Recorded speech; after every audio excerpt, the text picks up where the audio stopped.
o'clock. Debbie, would you call the roll, please? Good work.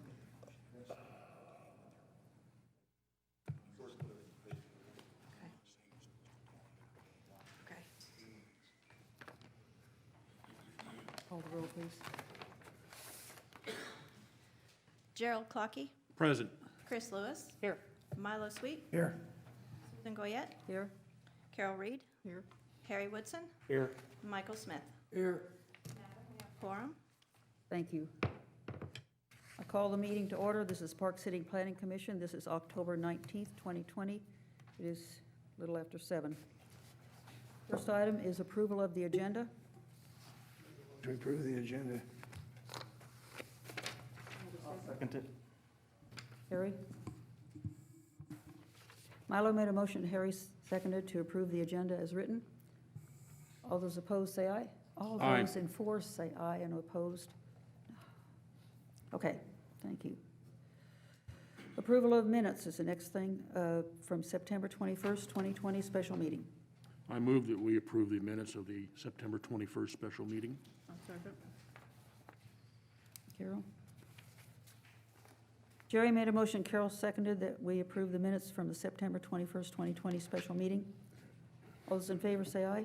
Aye. Opposed? Motion carries. Thank you. Next item is new business. Case number SDPP 2020-03, Park City Substation Edition, Evergy, Kansas South, Inc. And Charlie Brown is here. Professional Engineering Consultants requests approval of a preliminary plat on land located south of 61st Street North and west of Hillside, Park City, Sedgwick County.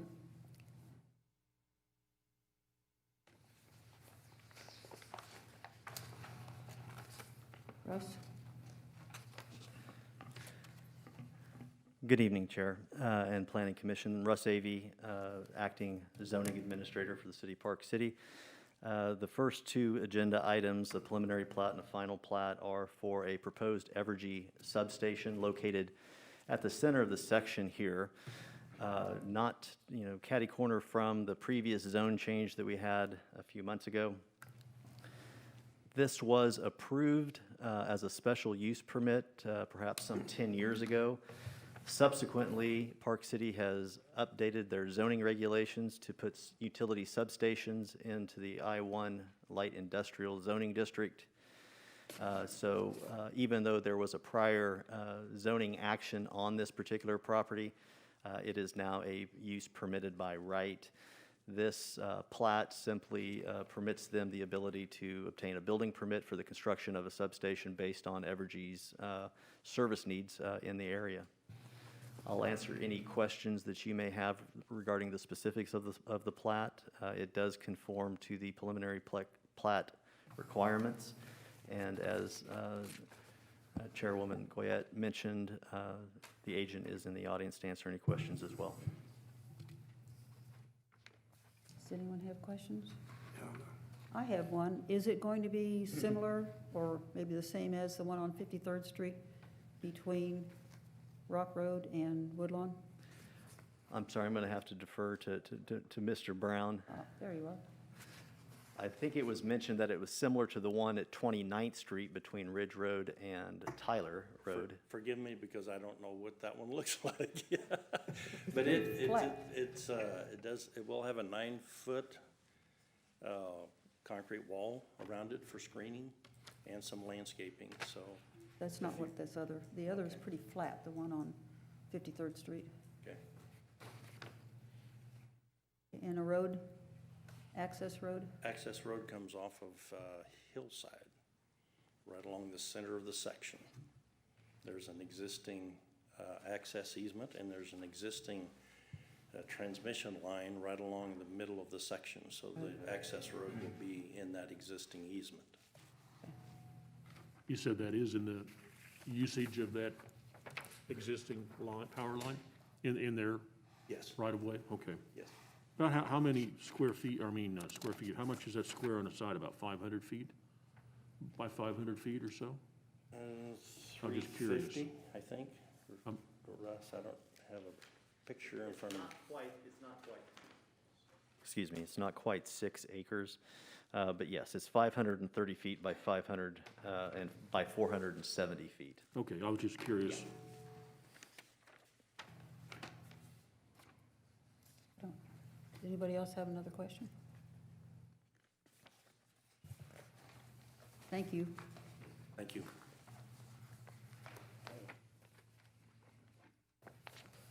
I would call for a motion.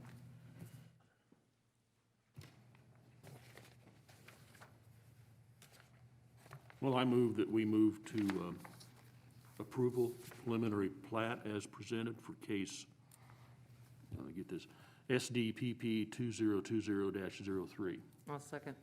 You recommend city council approval. City council approval, yes, ma'am. Okay. Madam, I'd like to repeat the motion. I would like to move that to city council approval, SDPP 2020-03. Okay, I guess I need to read it. The motion is to recommend for approval to the city council a preliminary plat for the substation located 1/2 mile south of 61st Street North and 1/2 mile west of Hillside Avenue. And Jerry made the motion and Chris seconded. Okay? All right. Discussion?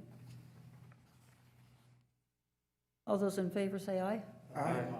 Opposed? Motion carries. Thank you. Now we have the same case, only this is a final plat. Case number SDFP 2020-03. Thank you. Of the Park City Substation Edition.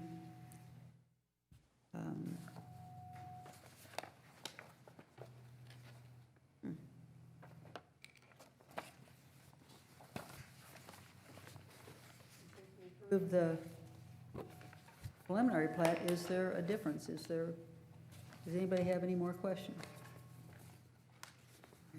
I know it's procedure, I realize it's formality, but I didn't know if... Okay, this is same item. Russ, is there any differences that we should be aware of on the final plat that didn't present itself in the preliminary plat? No, ma'am. Again, some jurisdictions have what they call a one-step final plat, where you would combine the information from a preliminary plat.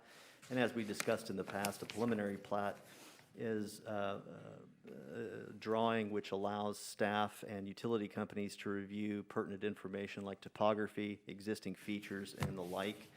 Whereas the final form of the plat takes all that extraneous information off the drawing and presents itself in a format with signature blocks and things of that nature, so the plat can be recorded with the Register of Deeds. Thank you. So both are, both match up together fine. There's no issues with, Didn't quite see frankly, any either. real differences. I just wanted to Certainly. clarify. Thank you. Mhm. Well, with that being said, then I'll make the motion, if it's all right, to go ahead and approve for city council to recommend it for the case number SDFP 2020-03. I'll second. Milo? Okay. Chris made a motion and Milo seconded to recommend city council approve case number SDFP 2020-03, the Park City Substation Edition. Madam, I'd like to repeat that.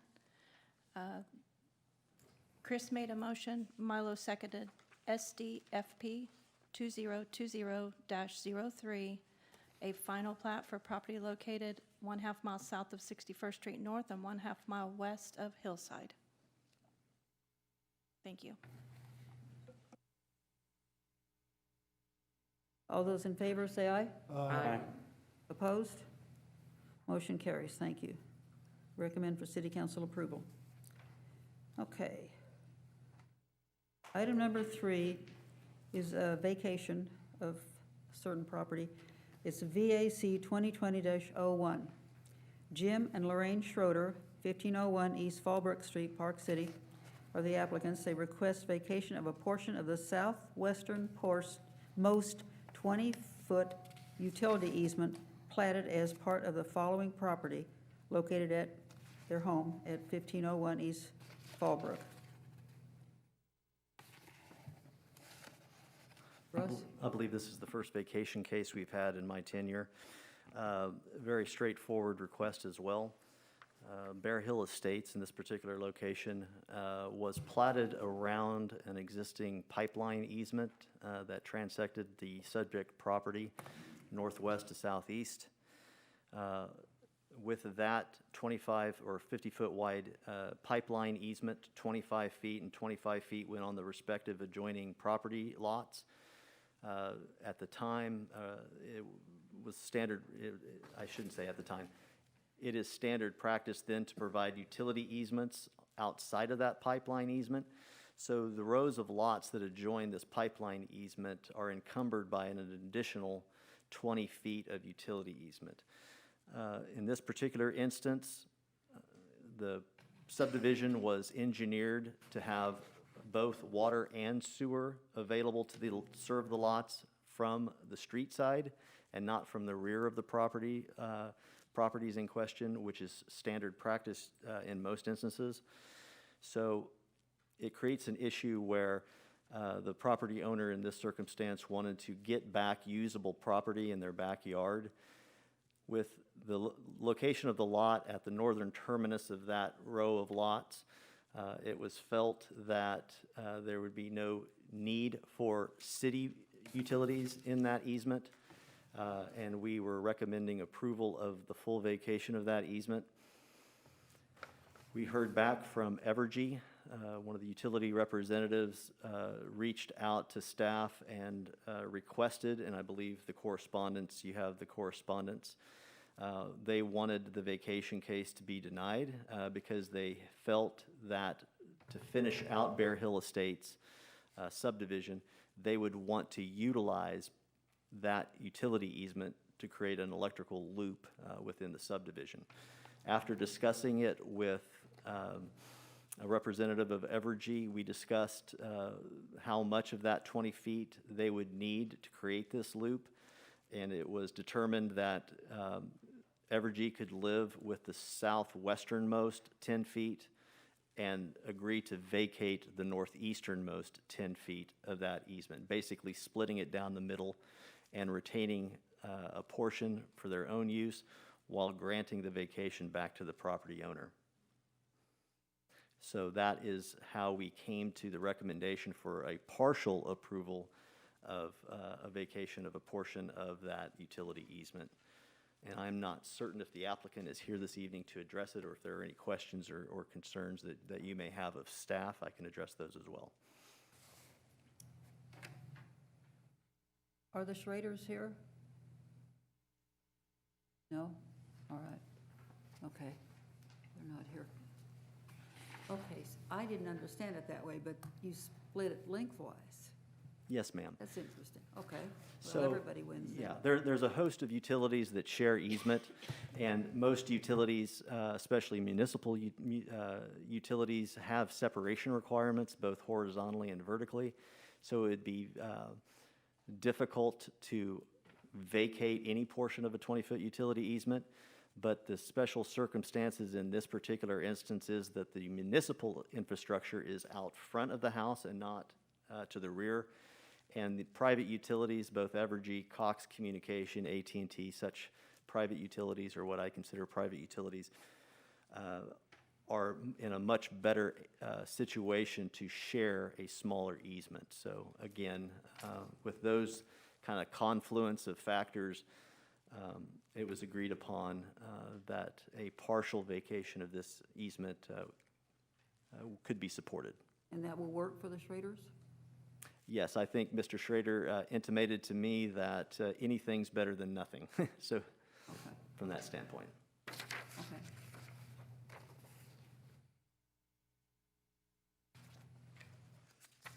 Well, do you have any questions?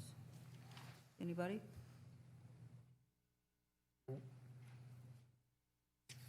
Okay. the utility company is satisfied and the homeowner is satisfied, that seems to work. Actually, it was a very good resolution to an all-or-nothing proposition, so. Compromise, all right. I would entertain a motion.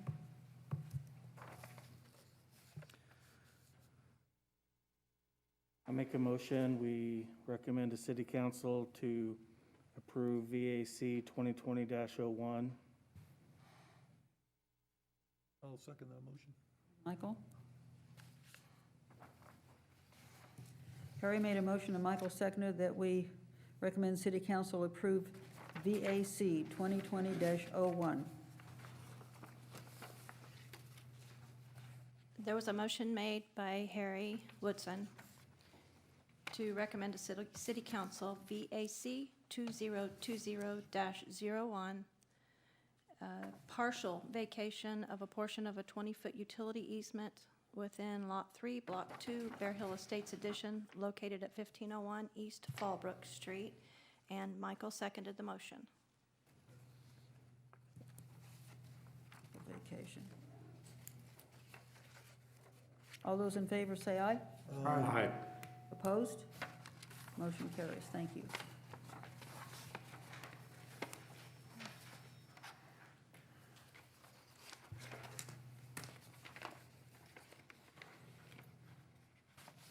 Item number 4 on our agenda is case number LS 2020-01, Air Capital Delivery and Warehouse Edition, Murdoch Properties LLC, 5841 North Prospect, Park City, requests approval of a lot split on land located at Air Capital Drive and 69th Street North. We either recommend city council approve or disapprove.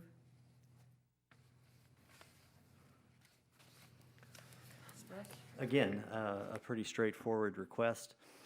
This long north to south skinny lot has been partially developed with a relatively large warehouse facility, leaving the southern portion of the property undeveloped. They are looking to lot split that in order to facilitate the construction of a new industrial building on the site. This particular portion of land, one of the things that we like to look at first in a lot split is to whether or not the portion being created, the additional building, the additional building lot would be served, have access to utilities, be served by a public roadway, and conform in all other aspects to the subdivision regulation design requirements. In this case, the southern portion meets all of those criteria, and staff is recommending approval of LS 2020-01 for those reasons. And again, I'm uncertain as to whether or not there is a local representative here to discuss this particular matter, but again, much like the previous case, it's fairly straightforward, and I believe if there are any questions, I'd be able to answer those as well.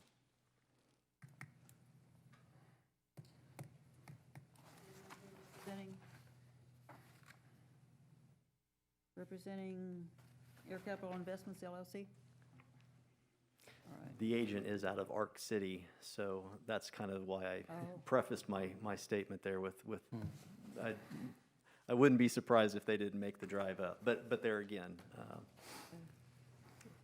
a pretty simple request. All right. I do have a question. Is what they're referring to as Block A would be Tract A on this drawing that we have? Is that what they're, is that what they're referring to?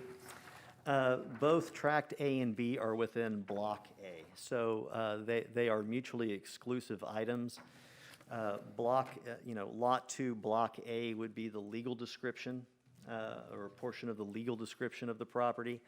Tract A and Tract B are surveyor's designations for portions or legal description. Okay. So if it's platted, unplatted, when a surveyor creates a legal description, they often refer to them as different tracts that are identified on there. So it's just happenstance that Tract A is located within Block A.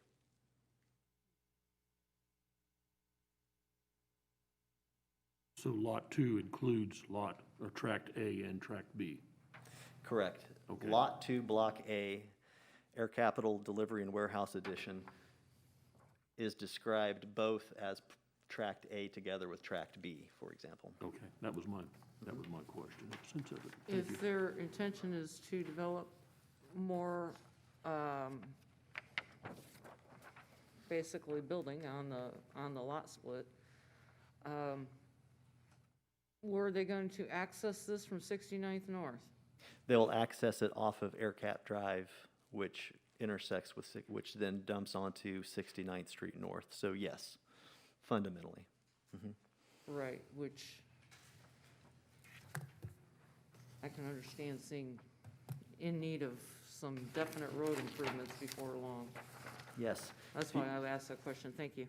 Yes, as you recall, we had a plat earlier this year which did not provide access directly onto 69th Street, which was nice Right. from a traffic standpoint, or at least from a need for public improvements to bring that up from a county standard to an urban standard roadway. Quite frankly, most situations of this nature for a lot split is the potential to sell that off to another owner. Whether that's their intention or not, I'm not certain, but typically there would be, if it was a unified development and it was going to continue to be a unified development, typically they wouldn't, of course, needed to do a lot split. So to create a lot split is to create a tract of land for taxing purposes, for sale purposes. Understand. Yeah. Thank you. Yes.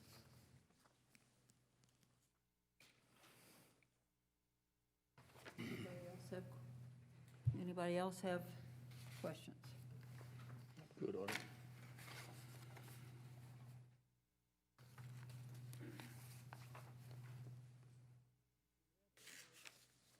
Entertain a motion. I'd like to make the motion that we go ahead and recommend to city council approval of case number LS 2020-01, AirCap Delivery and Warehouse Edition, Murdoch Properties. I'll second. Who's second, Carol? Chris made a motion and Carol seconded that we recommend city council approval LS 2020-01 Air Capital Delivery and Warehouse Edition lot split. I'd like to repeat that. Chris made a motion to recommend to city council to approve LS 2020-01, a lot split of Lot 2, Block A, Air Capital Delivery and Warehouse Edition, located north of 69th Street North and west of I-135, and Carol Reed seconded the motion. Discussion? All those in favor say aye. Aye. Opposed? Motion carries. Thank you. Okay.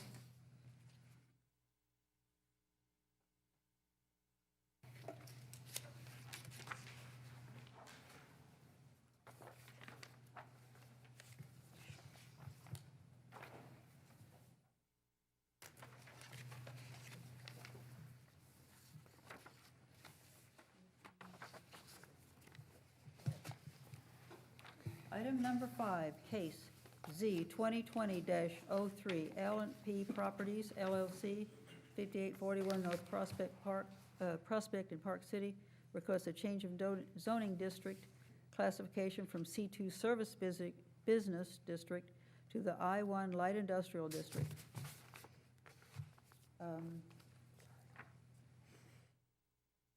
This will be a hearing, as was published in the paper.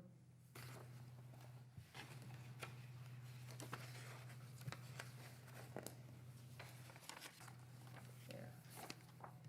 All right. And here's what we do. At a certain time, and I will state the time, I'll call the hearing to order, and we will discuss this case. It's important that you present any facts and views that you have at the hearing. By state statutes, the city council does not have to hold another public hearing on the matter, so they can listen to whomever they want, but they do not have to have another hearing. They may ask you questions, in particular, the city council maybe. You will be asked if you had a fair hearing here tonight. City council will,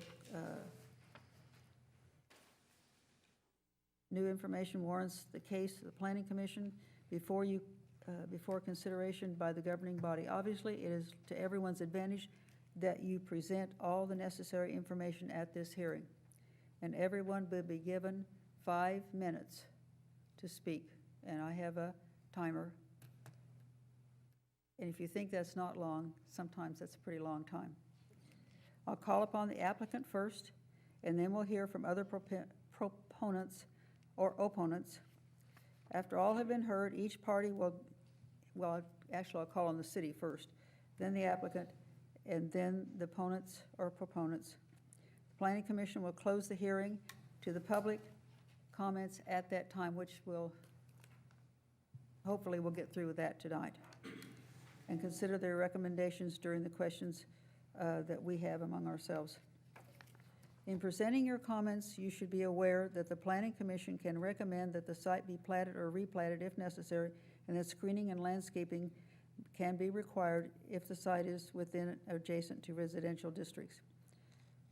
And we do have an overlay that we will recommend, that the city will recommend, which will include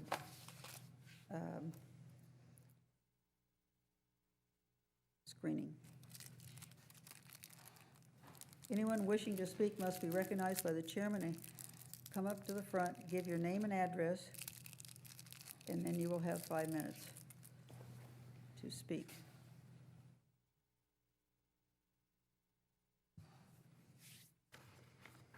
Ex parte communications. We have all received ex parte communications, both in written, like a letter form that was mailed to us, and emails, and notes taken from phones, messages at City Hall here. Zoning Administrator's report. Thank you. Russ Avey again, acting staff on this zoning request. I'd like to start my comments by correcting something out of the staff report that was brought to my attention earlier today. If you look on page 3 of the staff report that I prepared, in the middle of our zoning findings of zoning factors to take into consideration when deliberating on a zone change request, item number 12 states in the staff report, if the request were approved, would the uses which would be permitted on the subject property be compatible with the uses permitted on other property in the neighborhood? This is an antiquated statement.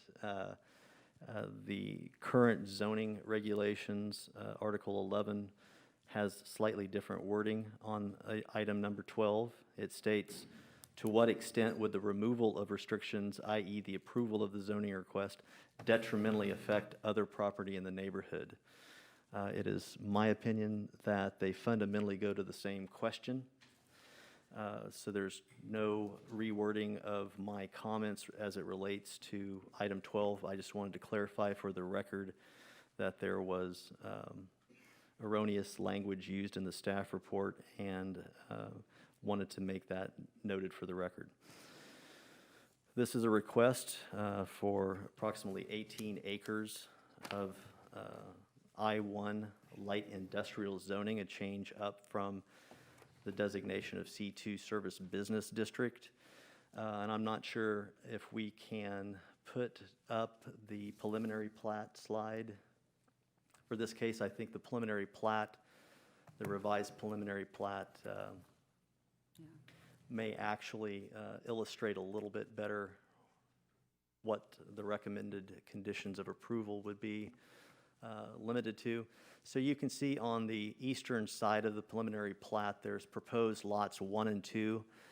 This preliminary plat, it has been revised since its approval back, I believe, in January of this year, earlier this year. The original preliminary plat for what is now being termed Saddlebrook Commercial Park Edition brought a street up to cul-de-sac in the northeast corner of this particular slide.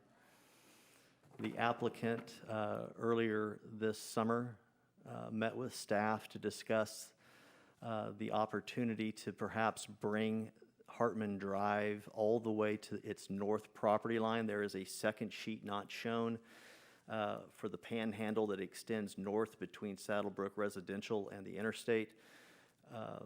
This revised preliminary plat fundamentally brings a street from its cul-de-sac all the way up to its northern property line. So when I reference lots 1 and 2, they are the easternmost 2 lots on this particular drawing to the east of proposed Hartman Drive, and you'll note that that conforms to the application area. There was probably some confusion or some questions regarding the shape and legal description of the proposed application area. Hopefully this particular graphic will help aid in understanding some of those conditions as we get through them. The Park City zoning regulations permit a host of uses in the C2 Service Business District that are a feature of this particular zoning request, with the single exclusion of overnight truck parking. That element of the proposed project creates a need for the applicant to seek a zoning change to the next district up in the classification scale that would be available to this particular property, and that is the I-1 Light Industrial Zoning District. One critical feature, I would say, of our zoning regulations is the allowance of the use of a protective overlay district, which has the ability and is as recommended in your staff report, allows staff and allows Park City, if this application is ultimately approved and accepted, the ability to modify what types of industrial uses can occur on the property. And so you'll note that the first condition of my recommended protective overlay is the elimination of all other industrial uses with the single inclusion of service stations, truck stop, and travel center. That's the use definition in which we're operating under with this request. And it eliminates all other types of industrial uses, and I think that's fairly clearly put in the staff report. This particular application has generated a considerable amount of inquiry from surrounding neighborhoods, in particular Saddlebrook residential neighborhood as well as Bear Hill Estates. There could very well be other surrounding property owners that have concerns as well, and we will hear from them shortly. Staff is recommending approval of the request, subject to the recommended conditions of a protective overlay as stated in the staff report. Staff's findings of fact are also included in the staff report, and again, as noted, the correction to item number 12. Staff would be more than happy to go through those findings of fact when we get into the deliberation stage, or if there's questions about them now. Likewise, if there are any immediate questions related to the recommended conditions of the protective overlay, I would be happy to answer those as well. Clearly, we will hear from the applicant as well as the public in turn. But I'll stand for any questions that you may have at this particular moment. I did have one, Russ. Yes, ma'am. On the conditions, are there an overlay that we can put on there for pavement? Because I know at some point, truck stops could be a certain part gravel. I'm sorry, you said pavement. Right. Certainly. The Asphalt. Yes, yes. So again, ironically, this was brought up in a previous public hearing that I had this morning. There are oftentimes the need or the desire, it's a matter of, quite frankly, preference, to restate certain conditions that already apply whether they were in the staff report or not. We don't have to talk about parking because they're going to have to comply with the parking standards of the city code as well as the zoning code, regardless of whether it's included in a staff report or not. Oftentimes, we include certain redundancies in the staff report in an effort to shine light, if you will, on the fact that both for the applicant's benefit as well as the public's benefit, to understand that these are issues that are identified as a concern to the city, and to make sure that everybody's on the same page that these would be the requirements of the city. So when we talk about paving standards, city code already has it within their regulations to require concrete, asphalt, or asphaltic concrete as a paving standard, a solid surface parking. So building upon my previous comment, we would be more than happy to state that within the conditions for off-street parking if the Planning Commission so desires. The redundancies are perfectly fine. But yes, this particular project would have to develop under those paving standards as well as any and all other standards already in existence from the city standpoint.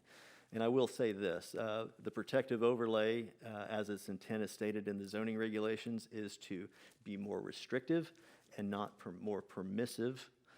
So there is nothing in the protective overlay that would waive any existing standard. Yeah, we had a case similar once upon a time, and it addressed the same issue about the gravel being in the lot. And I believe it was a grandfathered in type of case, and so I wanted to verify that we would end up with asphalt or could put it in protective overlay, because I didn't see it in there. You will hear from me. You probably may have already heard from me. I am of the opinion, in general, has nothing to do necessarily with this particular case, but I am someone who sees benefit in having impervious surface like a crushed gravel driveway, parking area, loading area, long-term vehicle storage area, to be on an unpaved surface. I think there's benefits in a couple of different fashions. Nothing like that is envisioned here, however. Thank you. Mm-hmm.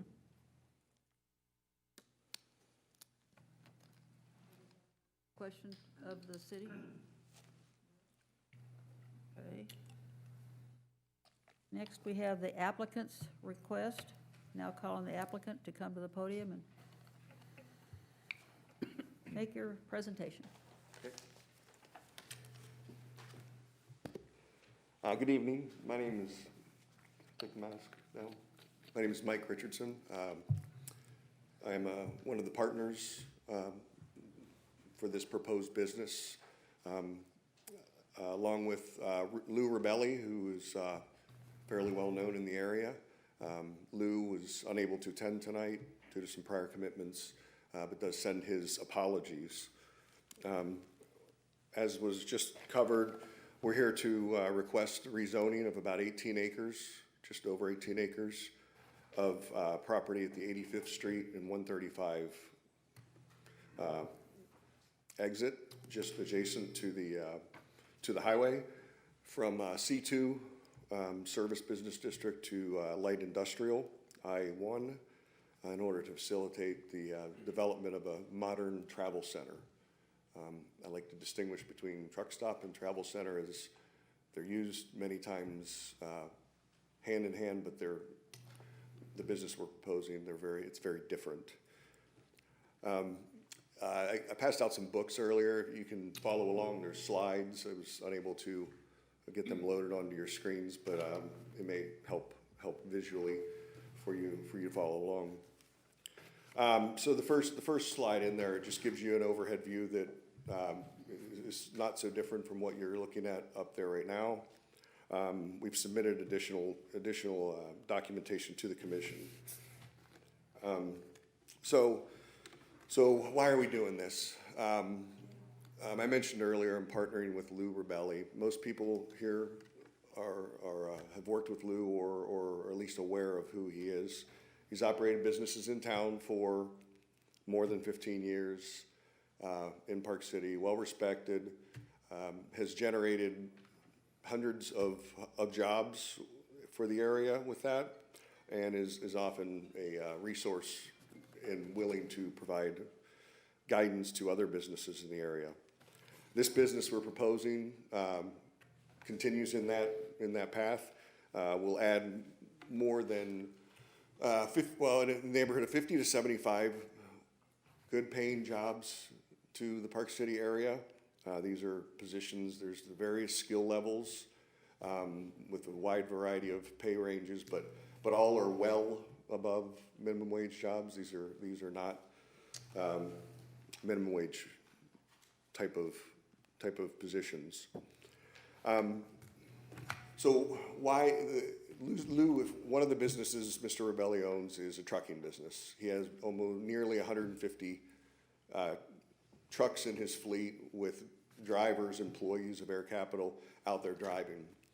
Over the years, mostly recent years, he's heard a lot from these drivers, primarily that the trucking industry is evolving, or primarily the travel stop or travel center is evolving, and this area, I say this area, the Wichita, Greater Park City and surrounding areas have not done well at keeping up with the trends of providing better facilities for these professional drivers when they need to rest, eat, shower, et cetera. After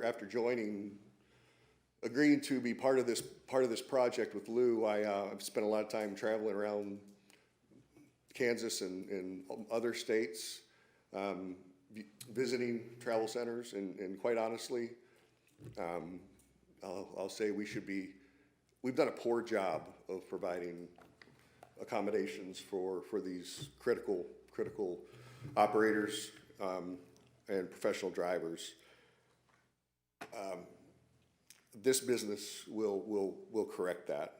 It's a great location. We like the location, the opportunity. This is something Lou's wanted to do for some years because of being in the trucking industry. The property at 135 and 85th is an opportunity to do just that. It is zoned commercial, though, as mentioned, does not allow for overnight trucking or overnight parking, which is one of the key parts of this business. Utility infrastructure is in place there, and of course, being right along the I-135 corridor is highly desirable for this type of business. Just to give you an idea, and there's a slide in there on some of the amenities that we plan to offer, just some highlights, I guess, of the overall travel center. The primary building will be approximately 25,000 square feet building. We'll have private entrances for drivers with access for the drivers to best in class, I would say, showers, laundry, free Wi-Fi, a lounge where they can relax. This is just for professional drivers again, with comfortable seating where they can unwind, talk to some of their peers at the end of the day. We'll have dining for everyone, both seated and fast food, fresh produce, salads, and more like a small grocery area. Of course, the convenient mart items will be there as well. We desire to have overnight parking, a touchless truck wash, a minor repair shop that will be located very close to the parking area. A variety of different fuels, including we're investigating compressed natural gas filling station, as well as biodiesel blending on site, and even charging stations for electric vehicles. A pet walking area is very common in some of these nicer facilities, and we intend to include that in this as well. If it may seem minor, but many truck drivers have pets and need a place for them to stretch their legs as well. So shortly after we announced this business, we learned fairly quickly that the residents of Saddlebrook were unhappy with the idea of developing this type of business along 135.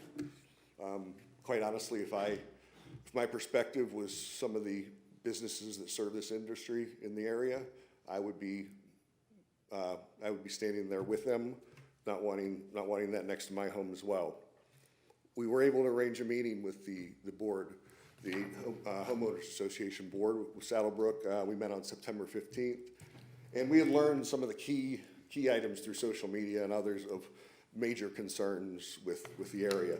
And we wanted to cover with them this overall vision of this is not your traditional truck stop, as well as some mitigation proposals we had for some of their big concerns. The major concerns we covered were related to sound, light, and air pollution, potential unappealing views from the homes, traffic in the area, and criminal activity.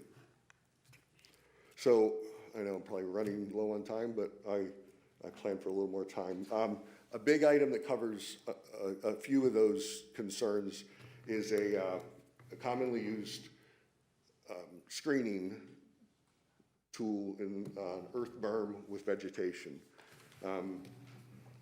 Many of you have probably seen the pile of dirt out there now. That is not what the earth berm will look like. To look at some in the area,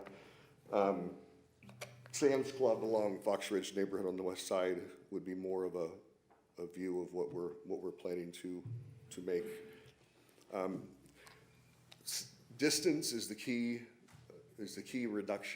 item in reducing sound travel. So we plan to not have any parking available for any trucks within 500 feet of the nearest home. And on average, that parking would be 1,200 from the homes in the neighborhood, 1,200 feet from the homes in the neighborhood.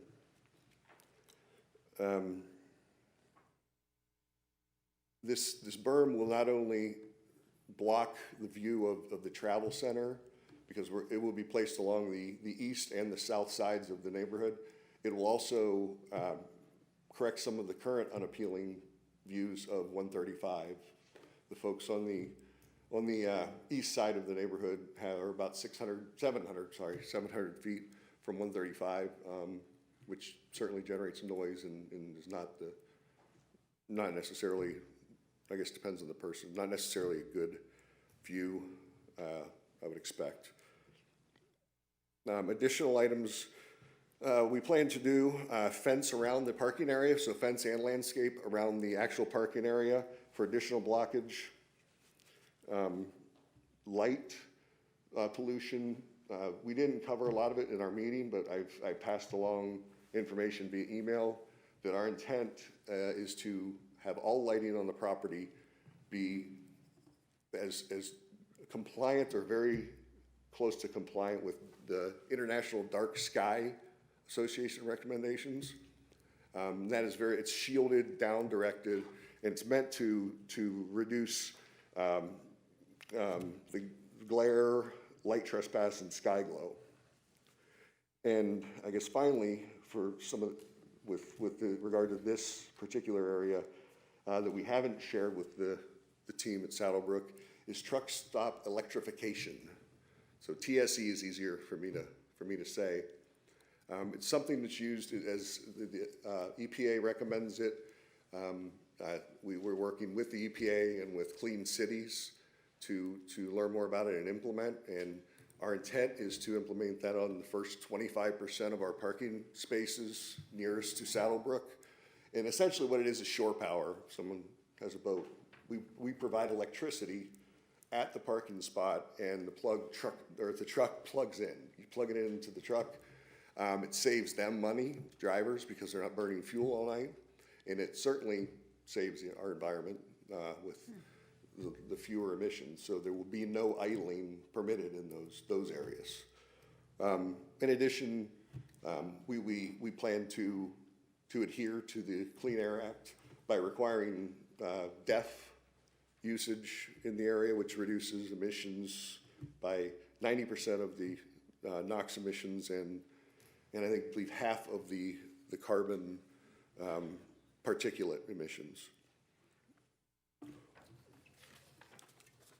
In addition to that, in addition to the 500 feet from truck parking, we don't plan to have, we will not have pumping stations within 500 feet of the neighborhood either, to eliminate any or reduce any risk of any fumes getting to the neighborhood.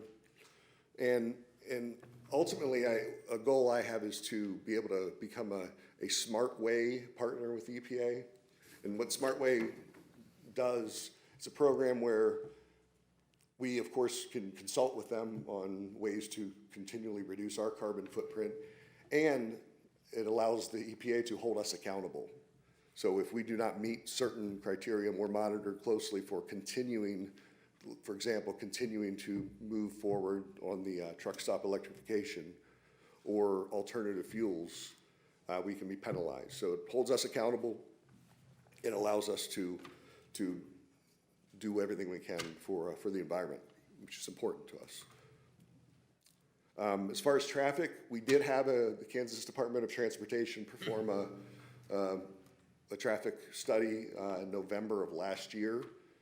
Possibly a new one may be required, but that study resulted in recommendations to add a light and turning lanes off of 85th Street going into the main drive where the travel center will be. It's directly across from Camperland. So there would be a light there and turning lanes, and to add an entrance to a road and an entrance to the travel center off of Broadway. We intend to follow their recommendations at this point, unless their recommendations change. And finally, so there's been a lot of emotion, and again, I can understand why people are concerned from seeing some other businesses across the country and in this area. But we're not a big corporation coming in here to drop a business in and walk away. We live here. I don't live in Park City, I live in Wichita, but near here, and as does Lou Ribelli. We care about the area, we care about the community. Obviously, Lou has been in business in this community for a long time and intends to be for many years in the future.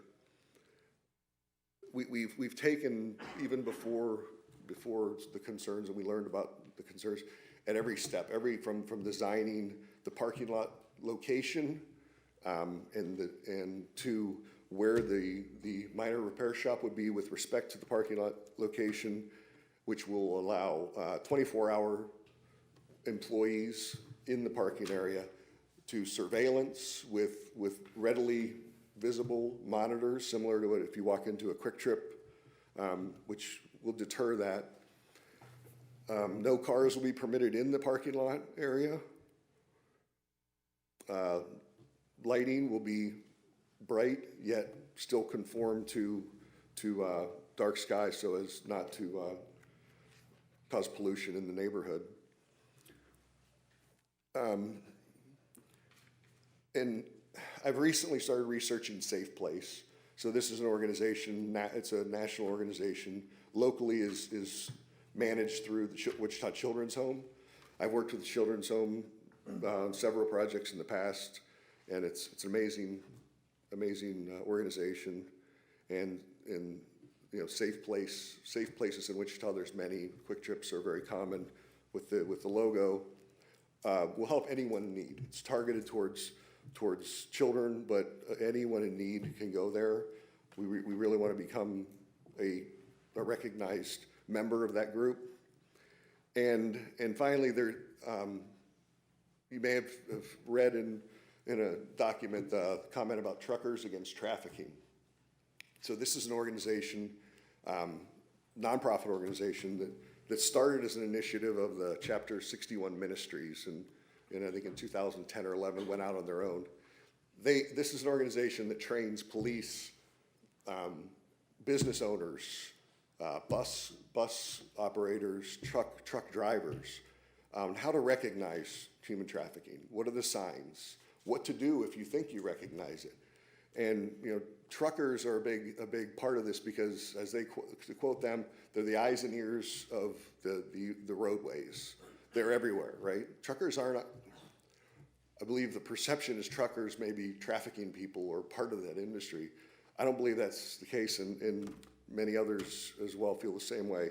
These guys are stopping it, so they're certainly not encouraging or part of that. And we plan to have every employee who starts at this organization go through that training.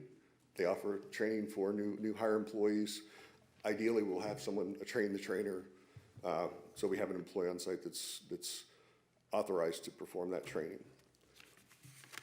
So the rest of the slides you have towards the back are images, and I was hoping to show those on the screens, images of the type of business we're modeling. So we don't have, obviously we haven't constructed anything to show you what our business will look like, but I'd be happy to provide a copy to Charlie, who we met with, the president of the HOA, to show him images of, these are businesses we visited.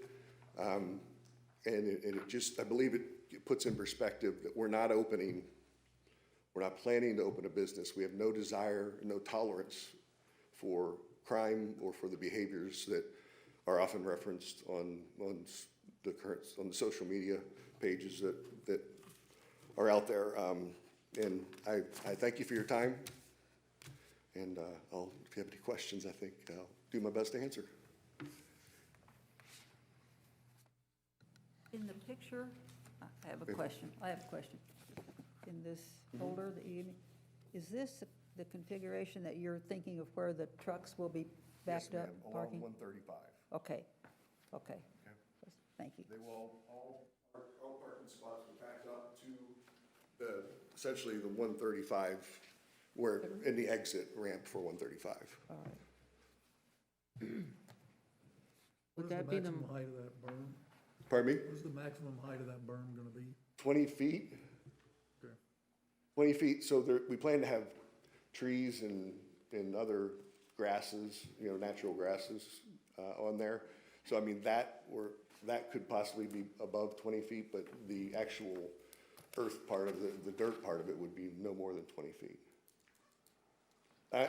In order to get line of sight to where the houses wouldn't see any of the light poles and equipment on the travel center, we have to get fairly close to 20 feet in order for them not to have any risk of seeing that. And that's why we're targeting that height. Of course, depending on your recommendations or decisions, we would adjust accordingly. I apologize if I misunderstood, but a few minutes ago you said that if you were not involved in this and you lived in the same neighborhood, you'd be sitting there too on the complaint about it. I did. So why are you here? I said, well, there's a little more of that I said. I said, if my perspective was businesses that serve the trucking industry that are nearby, if that was my only perspective, I would be standing, and I would be with these folks, not approving this project. That's not the business we're opening. Is it tied to some larger corporate entity? No. It's the type of business. This is a first-class establishment. This is not going to be to quote some things, a place where there's criminal activity occurring. And I guess to answer Mrs. Lewis's question earlier, the entire property will be concrete. We have no intention of having potholes and gravel parking lot for the drivers to deal with, or for the community to have as an eyesore. This business there's a lot of passion around it from Lou, and I've become, after seeing facilities we offer these folks that we rely on, that our entire infrastructure relies on every day, and I'm passionate about providing them with the type of accommodations they deserve. They are not treated fairly, in my opinion. I have two questions about your drawing. Yes, ma'am. This northernmost green shaded area, is that where the repair center would be located? Can I potentially, that was Repair center would be here, and it would be, wash. A wash, okay. And they intend to extend the road up past the district of the, Eventually, The plan? we're planning on stop right there. okay. You're gonna have a circle around, I'm assuming. Well, inside the property. Right. Yeah, so that, you can see the entrance off of Broadway there, Mm-hmm. and then the entrance off of 85th. And the intent And would come be in to here. stop here. So we're not gonna have entrances where people can just pull in with cars and slip into the parking lot. It's gonna be fenced. Okay, thank you. Wasn't clear on that? Yes, ma'am. Anybody else? Have you got these other pictures? Are those successful travel plazas now that you now manage, or is this the first No, one? no. This will be our first travel center. Those are successful businesses. Okay, these are A few others. of them are family-owned, where they only own a couple of them. They're not the Loves. And the Loves, I mean, the large organization run good businesses. And I can give you some of the names, if you go onto their websites and look at reviews. Many reviews aren't from drivers. Of course, there are drivers, but many are from people who live in the area, praising the business.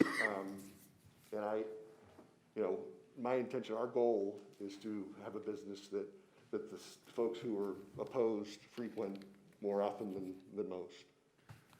So the actual owner isn't going to be a corporation huge such as Love's or anything, it's gonna be more like a franchise? The majority owner of this business is Lou Ravelli, who has businesses here in Park City, lives. Right, I know. I'm not sure I know where he resides, I'm not sure if it's Valley Center, I believe. So he lives here, I'm a partner with him, and that's it. It's primarily his business, there's no corporation, locally owned.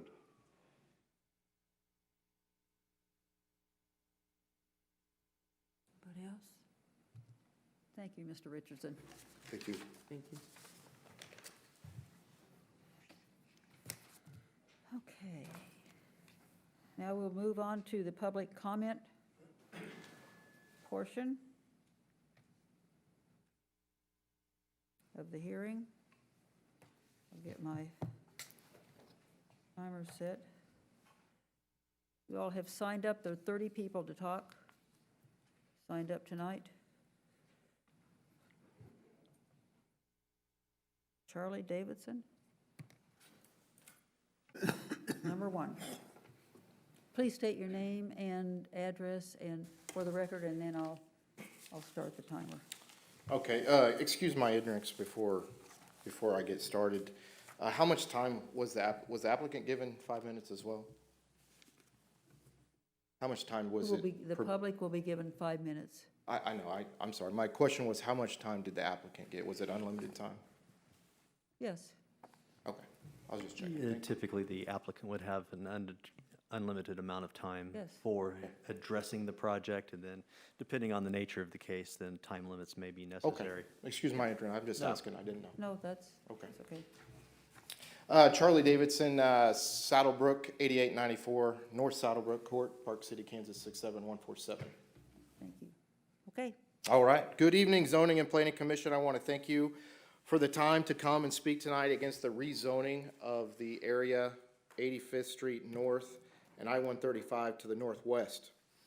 As a matter of fact, there are many here to speak tonight against the rezoning and additional that are here just in support of the rezoning of this property. I'm Charlie Davidson, the president of the Saddlebrook Neighborhood Association, and I want to start off tonight by showing 3 pictures of truck stops that were built very near and only several hundred feet away from existing neighborhoods across Kansas.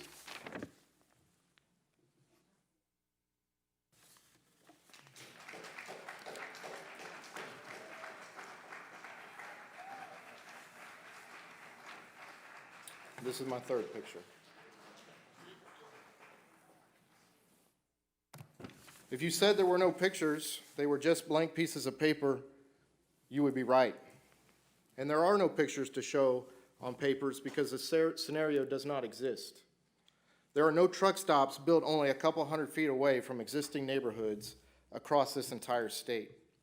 So tonight, on behalf of the Saddlebrook Homeowners Association, I am letting the Zoning and Planning Commission know the Saddlebrook Homeowners Association is adamantly opposed to the rezoning of the land at 85th and I-135 to a commercial area to a light industrial, thus paving the way for a truck stop. The neighborhood association is not opposed to truck stops, but is opposed to the actual rezoning of the land right next to our housing addition and the building of a truck stop at that location, or a truck stop being built next to any housing addition for that matter. Through the past several weeks, I've been contacted by countless others in the neighborhoods and surrounding areas who are also adamantly opposed to this rezoning and the building of a truck stop. Park City has the room and the land and a lot of area for economic development, and several other locations exist that are better suited for this development that are not next to residential housing. Some of the reasons we adamantly oppose the building of a truck stop, which has to be in an I-1 light industrial district zoning area, is actually listed in your own very own zoning regulations. It states that this type of area creates limited environmental problems in the way of sound, glare, dust, smoke, odor, or vibrations, and do not permit the intermixing of residential uses. The zoning code itself, in its general overview in the zoning regulations, explain in a nutshell why 85th and I-135 is not a location for a truck stop, and why this location goes against your own zoning regulations to rezone it for industrial uses. The residents of Saddlebrook take pride in their neighborhood, and they're very concerned about the rezoning and about a truck stop being built that will bring in unwanted noise, odors, smoke, dust, human trafficking, drastically bringing down property values, crime, and stop residential growth in our neighborhood. You will hear evidence and testimony on this throughout tonight. Therefore, we are here tonight to voice our opposition and voice the reasons why the rezoning of this land to industrial is a bad idea and goes against your comprehensive plan.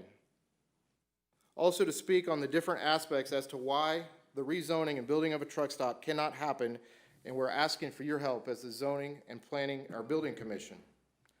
As you are aware, in zoning cases, 17 criteria have to be considered and or met, and it's easy to show several of the criteria that do not meet the listed criteria for rezoning 85th and I-135, allowing for a truck stop to be built.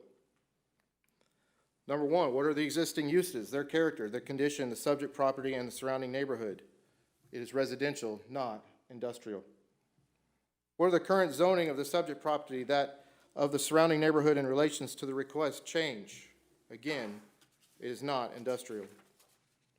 Is the length of time the subject property has remained undeveloped or vacant as zoned a factor in the consideration?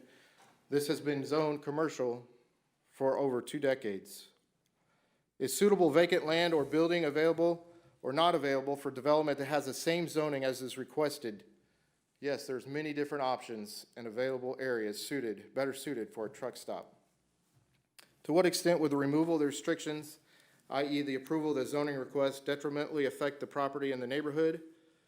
It would drastically affect our neighborhood, and you're going to hear about this tonight, and that it will be detrimental.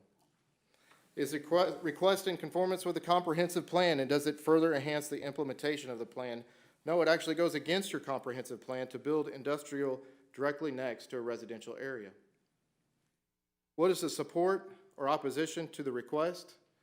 There is vast support that goes beyond just Saddlebrook Neighborhood Association, but also the Bear Hill, Valley Center, and others in Park City. Is there any information or are there any recommendations on? Sir, Yes.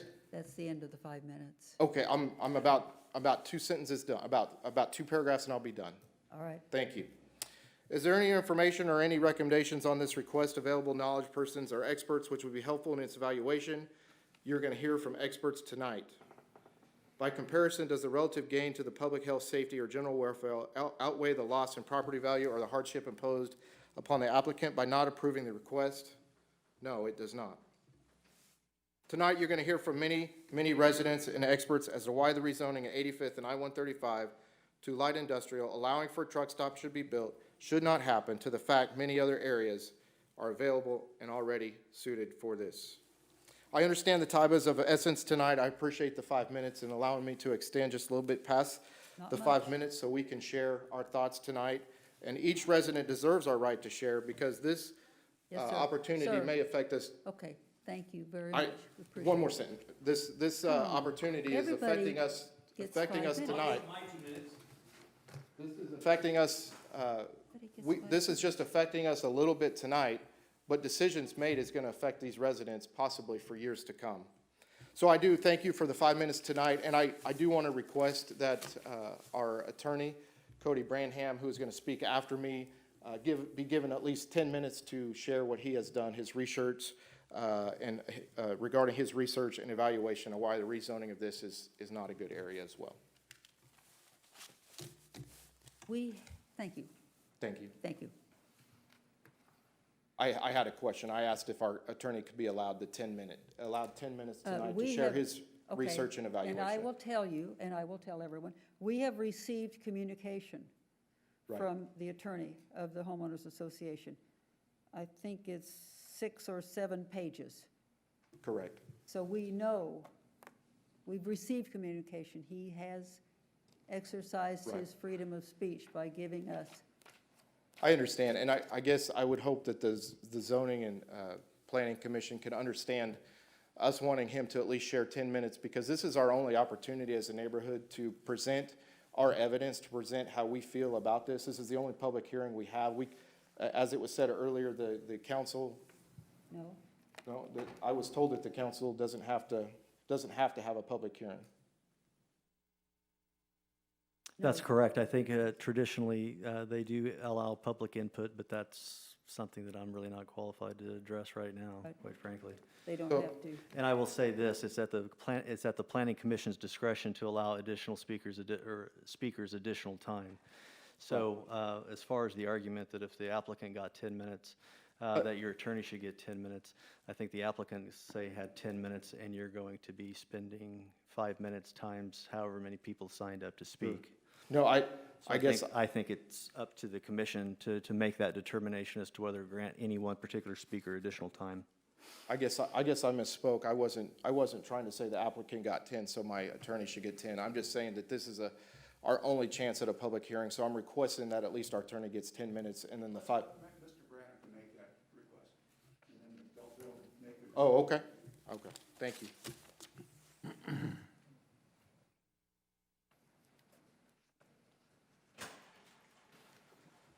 As Mr. Davidson mentioned, my name is Cody Branham. I am the attorney for the Saddlebrook Homeowners Association. And just to preface this, I understand that your time is valuable. There's a lot of speakers here tonight. Truly, in the request for the 10 minutes is just an equitable sharing of the time. Certainly, it's within your discretion. And as Mr. Davidson mentioned, we have submitted a written objection, but I certainly think there's a difference between reading words on paper and hearing the words of representatives. So I would respectfully request 10 minutes, and I will try to be as succinct as I possibly can be. 5, and then make the request when 5 is up, Mr. Branham. Is that all right? All right. Go ahead, So- start.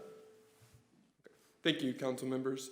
As previously mentioned, we've presented an objection letter with an analysis of the rezoning application and the 17 enumerated factors set forth in the zoning code for consideration. And I'm also aware that there were numerous other written objections provided by concerned citizens. So a topic that the applicant touched on very briefly, and I just want to preface this with, we have no doubt that they have the best intentions in mind, but something I heard here tonight that's a bit concerning is that this is their first, experience with this type of thing. And what that tells me is that they're certainly optimistic, but they, in some ways, lack some experience in this area. And so that can be concerning when talking about the topic of criminal activity that is certain to come and follow this development. Truck stops are known havens for criminal activity, including illegal drug use, prostitution, and human trafficking. In fact, local, state, and federal law enforcement often target truck stops when attempting to deter these activities, including prostitution by minors. As mentioned earlier, Kansas has a program entitled Truckers Against Trafficking that tries to raise awareness and deter this activity. The mere existence of this program alone evidences the dangers that truck stops pose. Kansas is considered an originating state for human trafficking, meaning it is the citizens of Kansas that are abducted and put into this horrible, horrible world. We know crime will occur at this truck stop because it already is occurring at other truck stops, even in this community. We know from an open records request that the truck stop area located at 61st and I-135 between April 2018 and August 2020, there were 132 criminal incidents there reported to the police. That's roughly one incident every 6 to 6.5 days, and those are only the reported crimes that the police responded to. As Mr. Davidson mentioned, the HOA and generally the members of Saddlebrook and the concerned citizens that you're going to hear from tonight are not opposed to truck stops generally. They're opposed to a truck stop in this particular location. And so what can be done? I mean, truck stops are an important aspect of the economy, and you know the world needs them. And so what can be done? And the comprehensive plan, as Mr. Davidson mentioned, addresses this and addresses the importance of keeping distance between residential areas and industrial areas.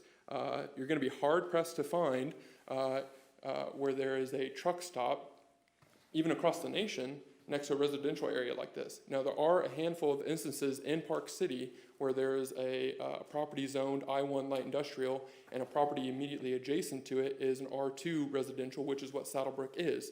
But in none of those instances are both sides developed. Either the industrial side is developed or the residential side is developed. You don't find the two of those together. And so all we ask is follow the comprehensive plan. A lot of time and money was put into that. Take its guidance. There are certainly more appropriate locations available. In fact, Mr. Rebelli publicized his preference to put this truck stop at 101st and 135, but didn't do so, and the only stated reason for not doing so was that certain infrastructure wasn't already available there. So he's looking at his bottom line. As a businessman, I understand that, but that was truly his only reason for not wanting to go to 101st Street, at least that we are aware of. I note that up on the screen right now is the map of the notification area, and that all the property in the blue diagonal stripe is within the 200-foot area that has to be notified, and certain other rights are provided to them in terms of a protest petition. I find it interesting what the application area is. I understand that part of the curvature is caused by a road, but really what it looks like to me is that they're trying to gerrymander the process. The majority of that property in light blue is either owned by the applicant, LMP Properties LLC, or another business entity owned by Mr. Rebelli, right? So they have specifically shaped this area for rezoning to minimize the potential for protest and objection. And in fact, only one homeowner in the Saddlebrook edition was required under the city code to have received written notice of this proposed rezoning. And so I just, find it interesting and I will be brief and wrap this up as quick as I can. I think it's important to consider how Saddlebrook came together. The city provided economic incentives for, yes. Can I have one more minute, please? We need to vote? Unfortunately, you have to make a motion second and approve the 1 minute. I would suggest 2 minutes, but I make a motion that he gets an extra 5 minutes. 5? Okay. Do I have a second? Yes, I second.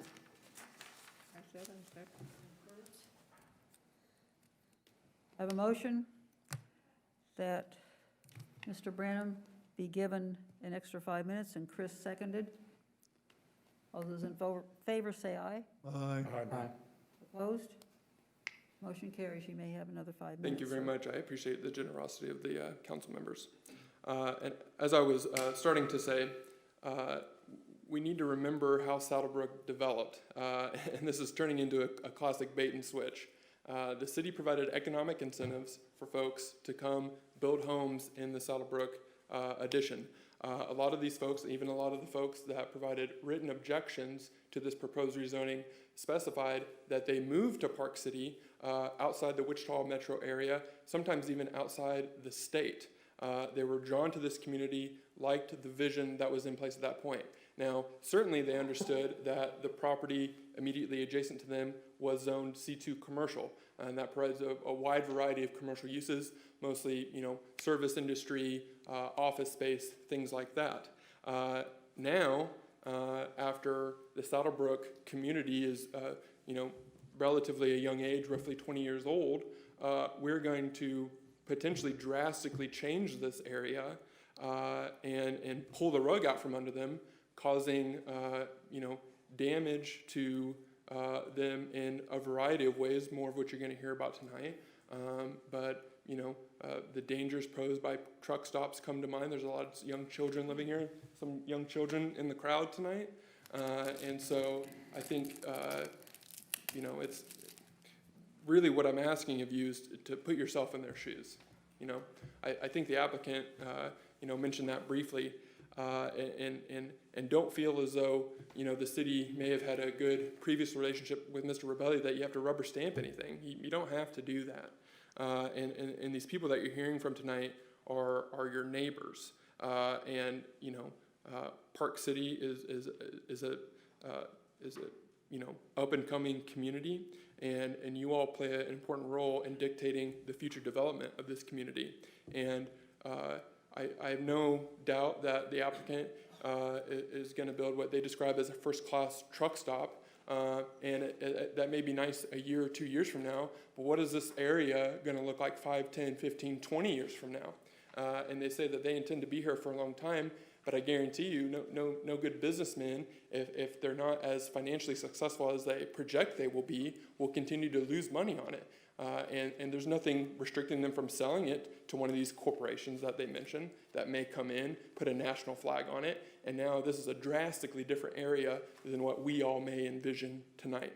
And what I'll leave you with is that, the question of what will you or the city do when a Park City resident is either abducted into human trafficking or sexually assaulted as a part of this? I ask you to please don't be naive about it. It will happen at some point, and you can't remedy that situation after the fact.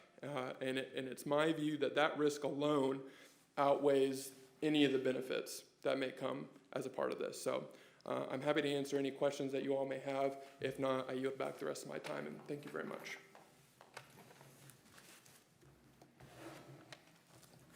Thank you. Thank you, sir.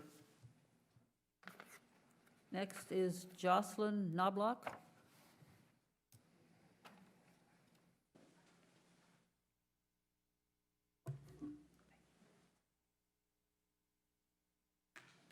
Please state your name and address, and then I'll start the timer. My name is Jocelyn Knobloch, and my address is 604 East Rolling View Drive, Park City, Kansas, 67147. You can take your mask down, maybe you can hear better in the microphone. Thank you. Go ahead. Good evening. I am Jocelyn Knobloch, and I am 11 years old, and I live in Saddlebrook. I am a 6th grader at Valley Center Middle School. I would like to start by saying this truck stop needs to be stopped.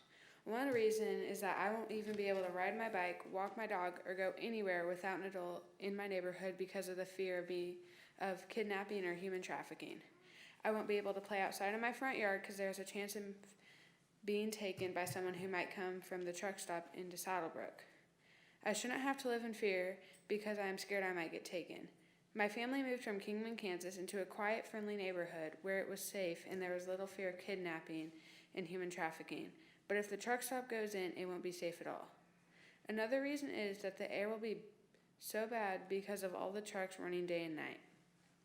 This air will not be good for my lungs or those of any other kids in Saddlebrook. A third reason is that many people are moving out of Saddlebrook of the fear of the truck stop and all that goes with it. One of my best friends already moved when Harper Camperland was put in because of the light shining in their windows at night, and I fear this will be a problem with the truck stop too. The noise from the trucks will also be a problem and will be heard all night long. Finally, this truck stop would be in some people's backyards, which is not okay at all. We took a picture by the dirt pile on Friday, and it is tall and has so much trash in it that I couldn't imagine looking at that out my window. The dirt pile is just blowing everywhere when it is windy, and it is not going to be good for the people with asthma, nor will the pollution from the trucks. I personally will be able to see it, hear it, and smell it from my front porch. Please notice my shirt. Prove to me that you care about the future of Park City. Prove to me that you think I matter by voting no to rezoning for the truck stop. I ask you, would you want your children or grandchildren to face these things in their own neighborhood? I didn't think so. Thank you for your time. Thank you. Thank you very much. Next is Brooke Davidson.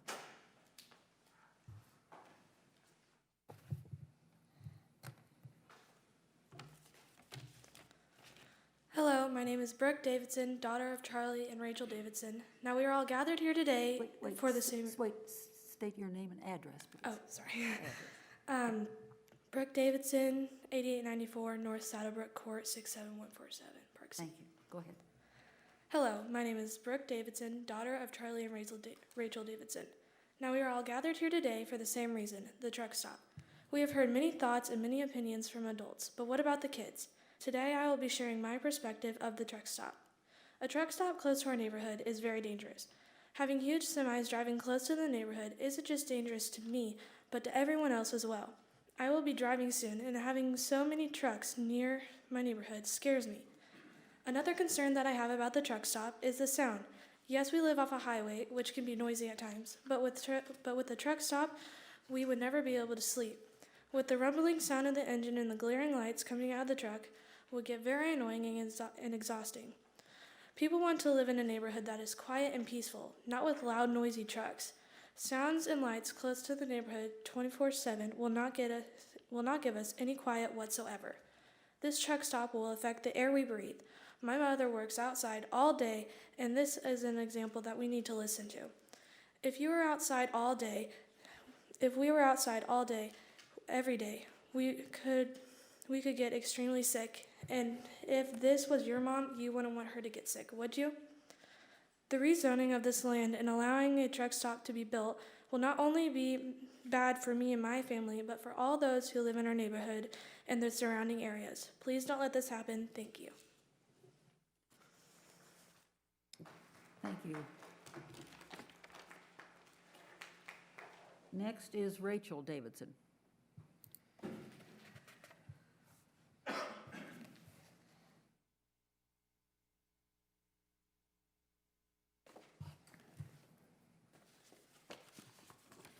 Rachel Davidson, 8894 North Saddlebrook Court, 67147. Thank you. Good evening. My name is Rachel Davidson. I'm a resident of Saddlebrook. We have lived in Saddlebrook almost 5 years now. My husband, Charlie Davidson, and I are both graduates of Valley Center High School. We have 2 children. Brooke is 13 and Noah is 9. Our kids attend Valley Center schools just like we did. We are very invested in our community. Standing with me today are my 2 children, Brooke and Noah. They're going to hold a sign with a photo of some of the children who live in Saddlebrook. Excuse me. They represent over 100 children currently living in our Saddlebrook neighborhood.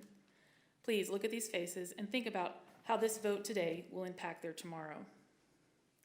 We chose Saddlebrook specifically because it's outside of the Valley Center city limits. We get the best of both worlds, the feel of living in the country while having neighbors close at the same time. On any given day, you can drive through our neighborhood and it looks like a scene out of the TV show The Wonder Years. Bikes tossed in random neighbors' driveways, boys throwing the football around, and the sounds of kids squealing with delight and laughter as they play outside without a care in the world. We don't worry about our kids' safety. We say things like our parents used to say to us, such as, "Come home when the light streets come on." We text our neighbors if their garage door is open when they're supposed to be at work, or a car shows up we don't recognize. We borrow eggs and sugar from each other at the last minute. We are like family.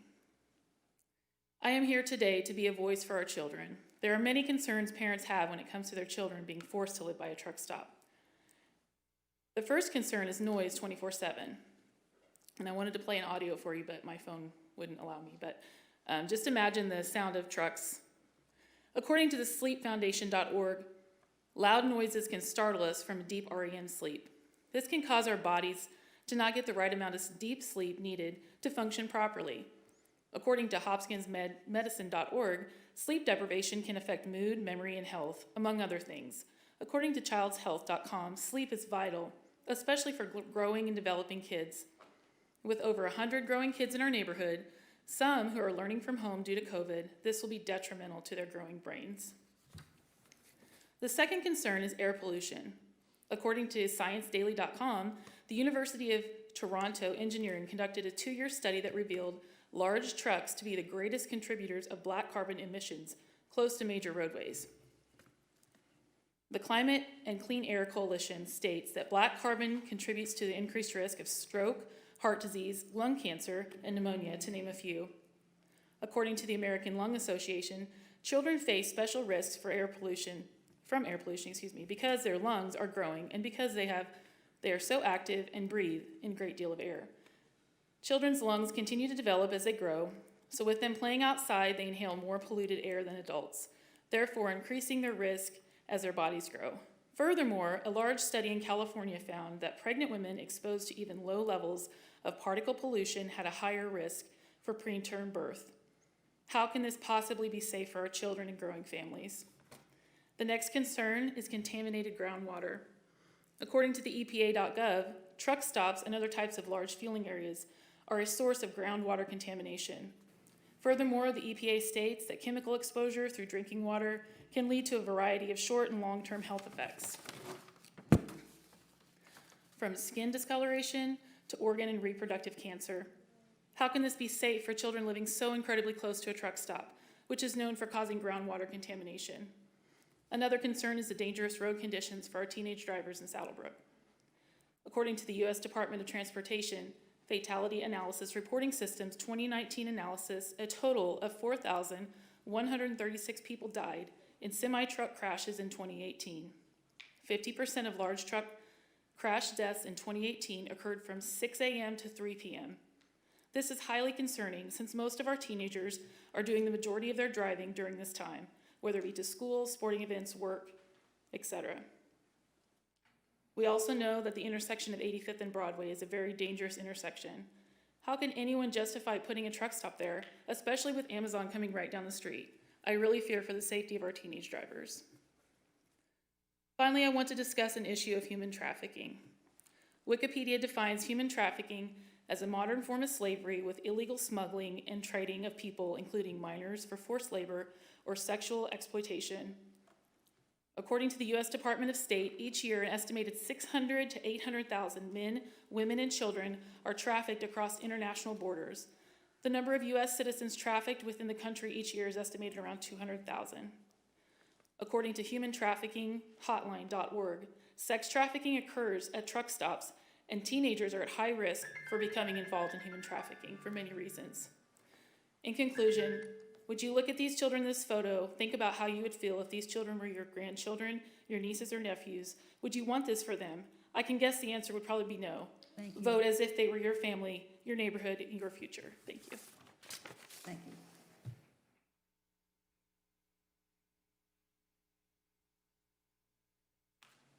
Kevin Johnson.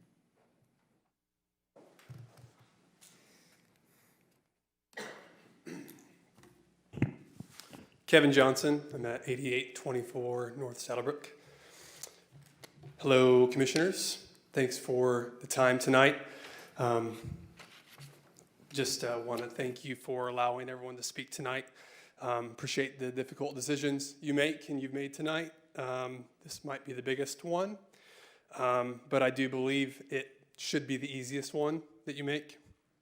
I'm a Saddlebrook resident, and I live about 600 feet from the Orange, right there in the southeast corner of Saddlebrook. My wife and I have lived there for about 3 years, and we enjoy it for a lot of reasons. A lot of the reasons stated already. We put a lot of work in our house, finished our basement ourselves. We love the families, the small kids running around. We have 2 kids ourselves. And I think the biggest thing is we love that it's away from the busyness of the city. We knew eventually a couple of businesses could pop up, and Harbor Camperland did, and we were happy to see it, and we're happy to see its success. But we're also happy when it shuts down every night about 6 o'clock. We know maybe a restaurant might go in, or some other small stores or offices, but those are not that big of a deal. A truck stop or a travel center is different. It's a big deal for all the reasons that you've heard tonight. I believe it's an enormously bad idea, and I know you've been hearing these reasons in emails and in letters, and you're going to continue to hear them throughout the night, but I don't think you can hear it enough. I'm here to be just another voice of opposition to the truck stop, and my reasons are mainly common sense reasons. I want to make sure my voice is heard. So I believe these things, that a decision to approve a zoning change would devastate our community, our development. A decision to approve the zoning change would likely result in the loss of residents, including my family. We'd probably move from Park City. A decision to approve the zoning change would show your residents that you care more about tax revenue and dollar signs than your citizens. And that's my opinion. It wouldn't look good. Simply put, I believe a truck stop has no business going in next door to Saddlebrook.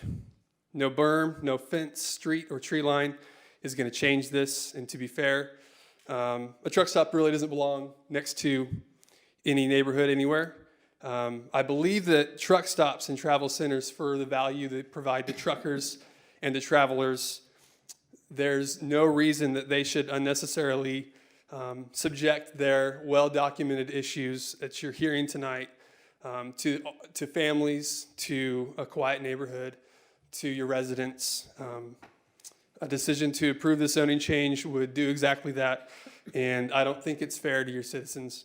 So I personally can't think of a truck stop. I've visited next door to a residential development, and as we've heard, there's not one in Kansas, and it would be a shame for it to be the first one in Park City. So I just want you to ask yourself a question as you think about where you live and where you make your home. Would you want to live next door to a 24-hour-a-day, 7 days a week, 365 days a year, nonstop truck stop? And I think that decision, the answer should be easy. The decision should be easy. And I just say you please do not approve this change. Thank you. Thank you. Thank you, sir. Kristen Rocky.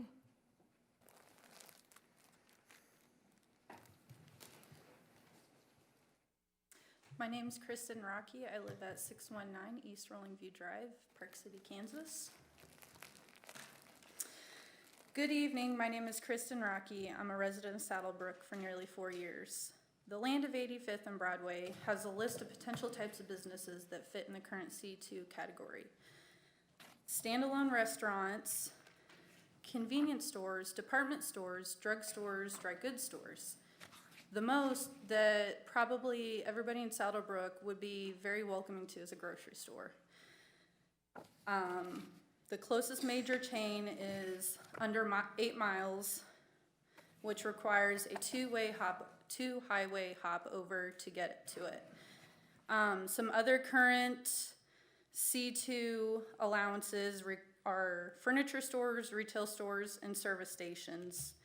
If this plot of land is rezoned, where does it stop? If one part is changed, what stops the remaining to be replotted, sold, and requests for rezoning to start coming in? What stops the landowner from selling the land and enticing other industries from creating the remainder of the field as industrial? What stops the landowner from requesting more and more to be changed to industrial? Hotel, where does it stop from growing beyond the field?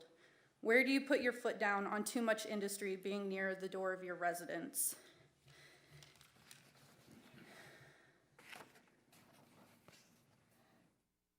That's all I got, sorry.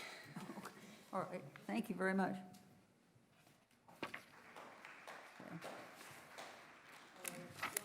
Rocky?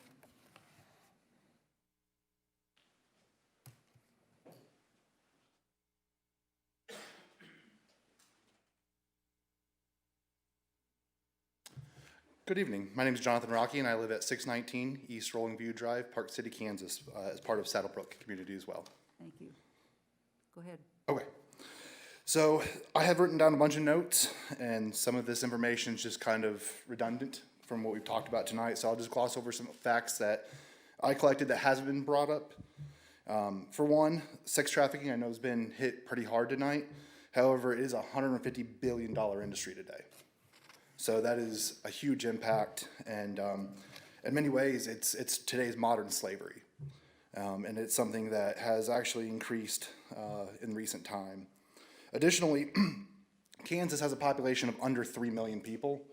However, we have about 4,500 kids go missing each year. And about 1 in 6 of those are considered to probably be part of human trafficking. Some of the information I've collected too about health effects, kind of once again, a little bit of what they've already said: asthma, impaired lung functions, premature death, cardiovascular disease, chronic COPD, increased risk of heart attack, decreased lung functions, dementia, poor cognition, and lung cancer. So this affects not just children, but adults and the elderly as well.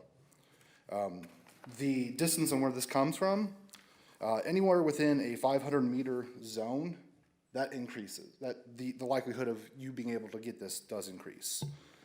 I know this is not a very big picture. I apologize ahead of time, but we live here kind of in the center of the south side of Saddlebrook.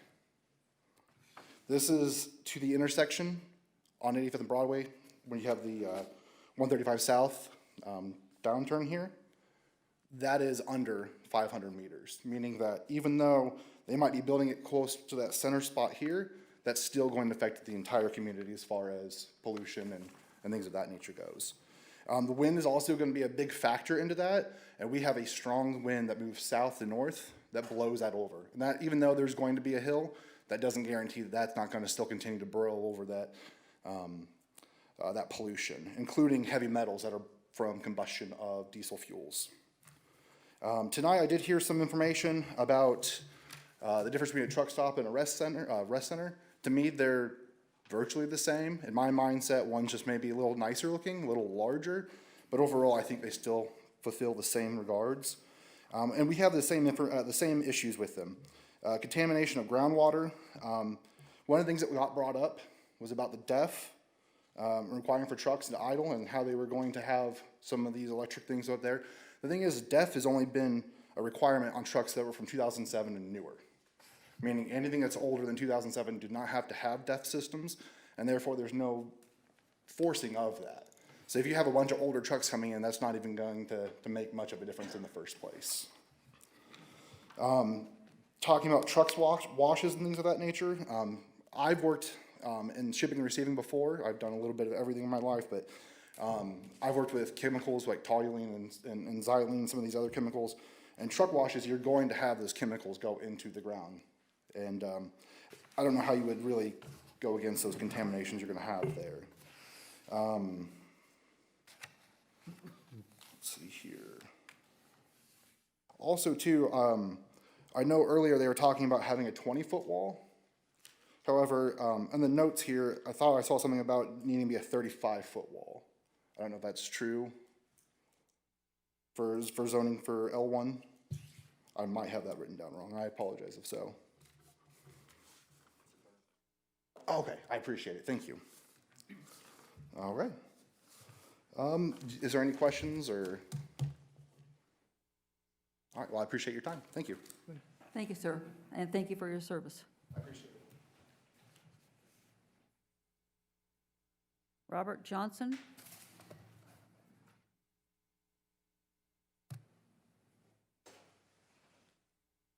Good evening. Robert Johnson, 619 East Sprucewood Court. My wife is 8 months pregnant. We just moved to Park City in July from Newton. Newton has had numerous prostitution stings at their travel center. I have a CDL. To get that CDL, I did have to take a 30-minute course over human trafficking at the DMV. But mind you, this 30-minute course over human trafficking It was just to make you aware of the situation. It didn't tell you you had to do anything about it. It doesn't require you to do anything about it. It is such a big problem that they are requiring drivers to go out and get this information on the human trafficking prevalence at truck stops and industrial parks.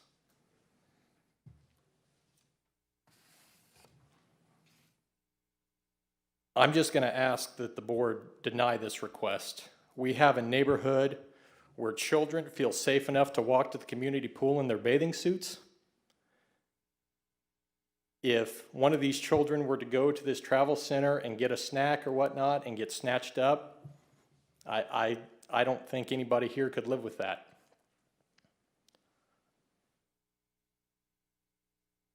We are the taxpayers in this community. I'm not against truckers, I'm not against truck stops, but I don't think we should put the commercial needs of people who don't live here over the taxpayers. Thank you. Yes, sir. Thank you, sir.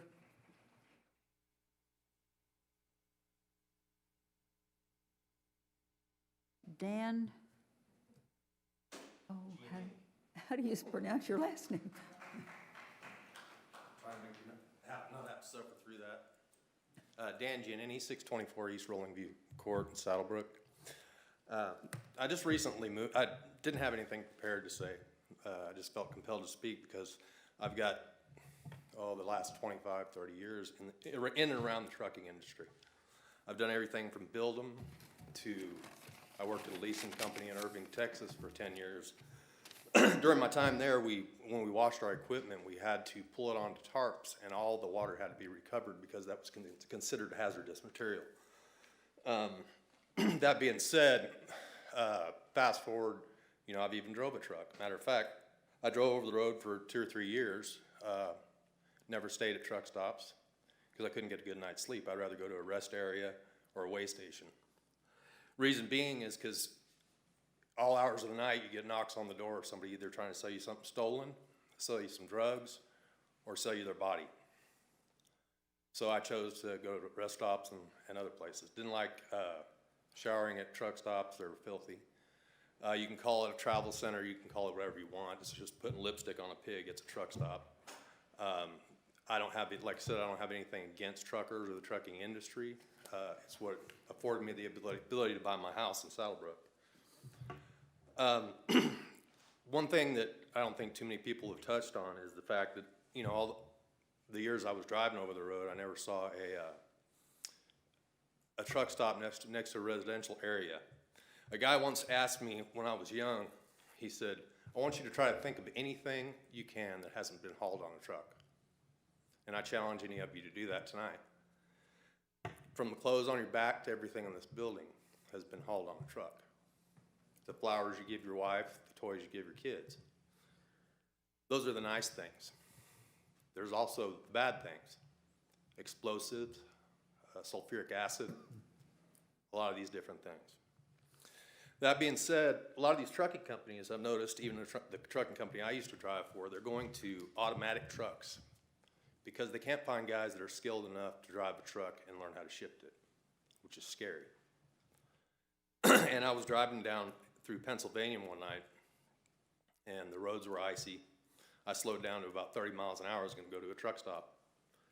And when I got within 2 miles of the truck stop, I started seeing all the trucks. I passed 9 trucks and 2 hazmat crews on the side of the road. Because these guys they were so new, I guess, and didn't realize they should be slowing down quicker, and just tried to slow down at the last minute to get into this truck stop because the weather was so bad. So I want you to think about that. Would you want that next to your neighborhood if a truckload of sulfuric acid or TNT or, God forbid, what else? Because like I said, if you can think of anything that hasn't been hauled on a truck, just think of all the bad things that are on these trucks. I mean, everybody seems to be concentrated on the trucks themselves, but what's in them can be extremely dangerous. So, and I would just ask that you vote no to this. Thank you. Thank you. Yes, sir. Okay, Melissa Julius. Hi, my name is Melissa Julius. We live at 8844 North Saddlebrook in Park City. Just a minute. Thank you, just a minute. Oh, sure. Okay, go ahead. Okay. My family has lived in Saddlebrook for just over a year and a half. We are one of the homes with a dirt mountain behind us, just 2 over from the one on the corner there. The dirt mound is 121 feet from the back of our house, to be exact, just to give you an idea of how close it is to our house. Looking out at it and listening to the constant noise from the trucks and tractors over the 15 days that they've just been moving dirt so far, I can't help but think where we would be now had we not chosen to build our dream home in Saddlebrook. It's hard not to feel angry, upset, and like we're being robbed of the safety and seclusion of this neighborhood boasted. A bit of bait and switch, if you will. We considered a few different neighborhoods looking for the perfect quiet place to raise our family. One of the big deciding factors for choosing Saddlebrook was the incentive money the city of Park City and our approved builder were offering. An extra $10,000 was hard to ignore. We did our due diligence and asked questions about their neighborhood and what the future of growth looked like for it, and we were told that the field at 85th and Broadway had always been farmland and would always be, and the land to the north would eventually be used to grow our beautiful neighborhood, and we had no reason to question this. We picked an incredible cul-de-sac lot facing the field with a perfect view of the sunset. But that view is now quickly becoming something nightmares are made of. A torn up electric orange plastic fence that's barely hanging on after only a week of being installed. Half a dozen pine trees that were ripped out and left lying in our drainage still. A mountain full of dirt, full of old tires, rusty fencing, metal pipes, chunks of concrete, glass, and more. No one forewarned us that there would be construction trucks in our backyard. And we still have no idea how many more days we will have to endure it. The kids haven't been able to play in the backyard for weeks. It's just not safe for them to be out there with trucks rambling over that mountain, often getting stuck. With all the extra fumes and dirt flying around just from this, all of us have had a huge increase in allergy symptoms. It scares me to think how much more noise and fumes we'll be subjected to 24/7 should the truck stop plan be approved. It's an indescribably helpless feeling unsafe and uncomfortable in your own home, the one and only place that you should always feel secure. The people of Saddlebrook, we are real people, hard-working human beings from all walks of life who are just trying to provide the safest place we can for our kids to grow up. You'd be hard-pressed to find a single resident who wasn't enticed by the unique out-of-the-way location of Saddlebrook. And even though we are on the outskirts of town, we are as much of Park City as anyone else. The extra provisions being suggested to help mitigate the effects of this truck stop just aren't enough to justify putting something like this, something that's zoned industrial usage for a reason, next to our homes. The wind is nearly always blowing from the south, so berm or not, any and all fumes are going to be headed directly our way, straight over for all our kids to breathe. Kids that live for the fact that we are in such a safe, secluded neighborhood that they can just run free like we all used to when we were kids. How great is it that we can give our children a piece of the childhood we all remember? To be faced with the fact that this may no longer be possible is terrifying and heartbreaking. With the lack of care and adherence to rules and guidelines that have been shown up to this point so far, I'm not confident that the care and maintenance of the nicest truck stop ever will be made a high priority. I ask you all to take a minute to think about it from our point of view. Growth and change are important for cities, but is the cost of putting the health and home values of 126 families in jeopardy worth it? Are there not several other more desirable locations for this? It's been said that the increase in jobs for new businesses such as Amazon and the casino will lead to more homes being built and more families moving to our town, but really, will everyone's first choice be the quiet, secluded neighborhoods of Park City that have been buried neck deep in commercial development? Will people willingly move to a town that is set to be more commercial than residential at the current rate? Or will people choose to put their families farther away in safer, quieter areas out into Valley, Keachai, Bel Air, or Wichita? Choosing a location to raise your family is one of the more important ones in life, and one that no one takes lightly, a choice that, had we known what was coming behind our beautiful home, would have been made very differently. Thank you. Thank you very much, ma'am. Aaron Julius?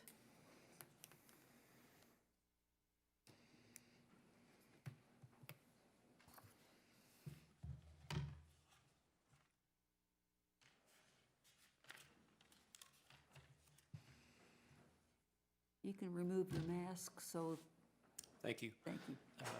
My name's Aaron Julius, Senior. I live at 8844 North Saddlebrook Court. Thank you. Go ahead. Okay, well, I came here tonight to talk about pollution from trucks, but a lot of what I've compiled here has basically been covered, so I'm kind of going to go down my list, kind of avoid the redundancies. But first off, I'm a father of 4 kids. I'm a husband. I'm a U.S. Marine combat veteran, and I'm here to defend my dream, which is the house that I work hard for every day in a neighborhood that I work hard to live in. I don't see the other applicant here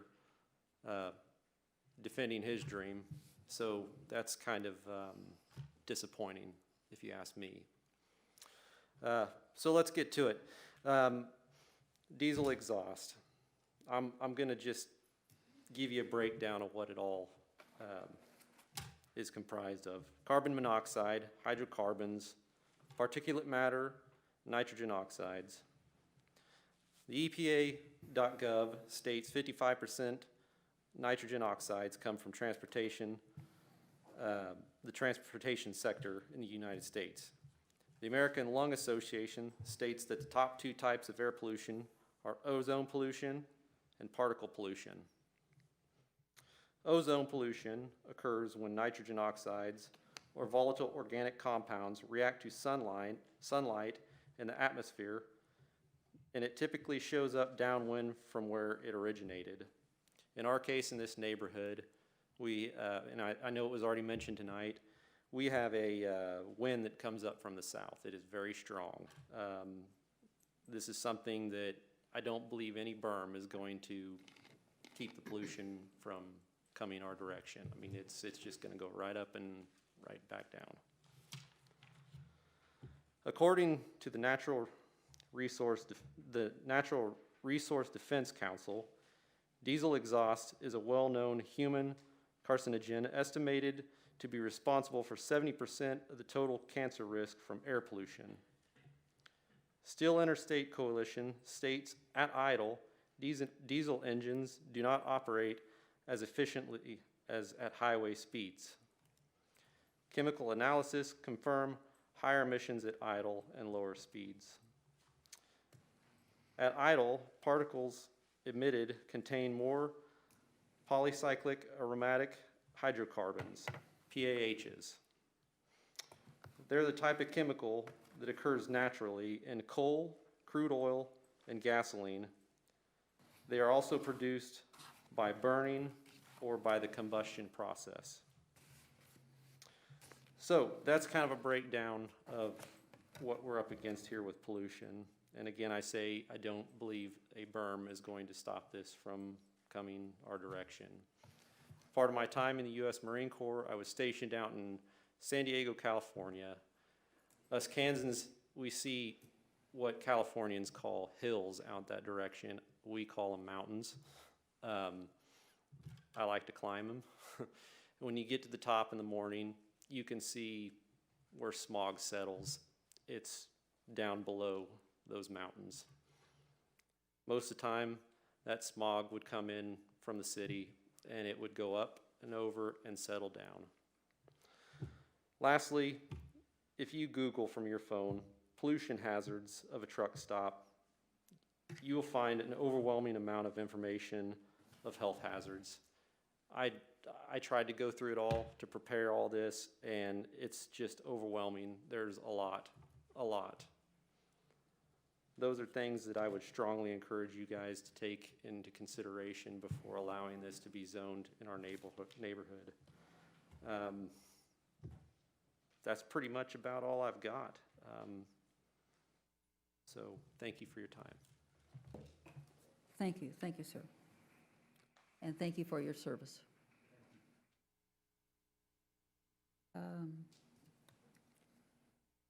Joseph Burka.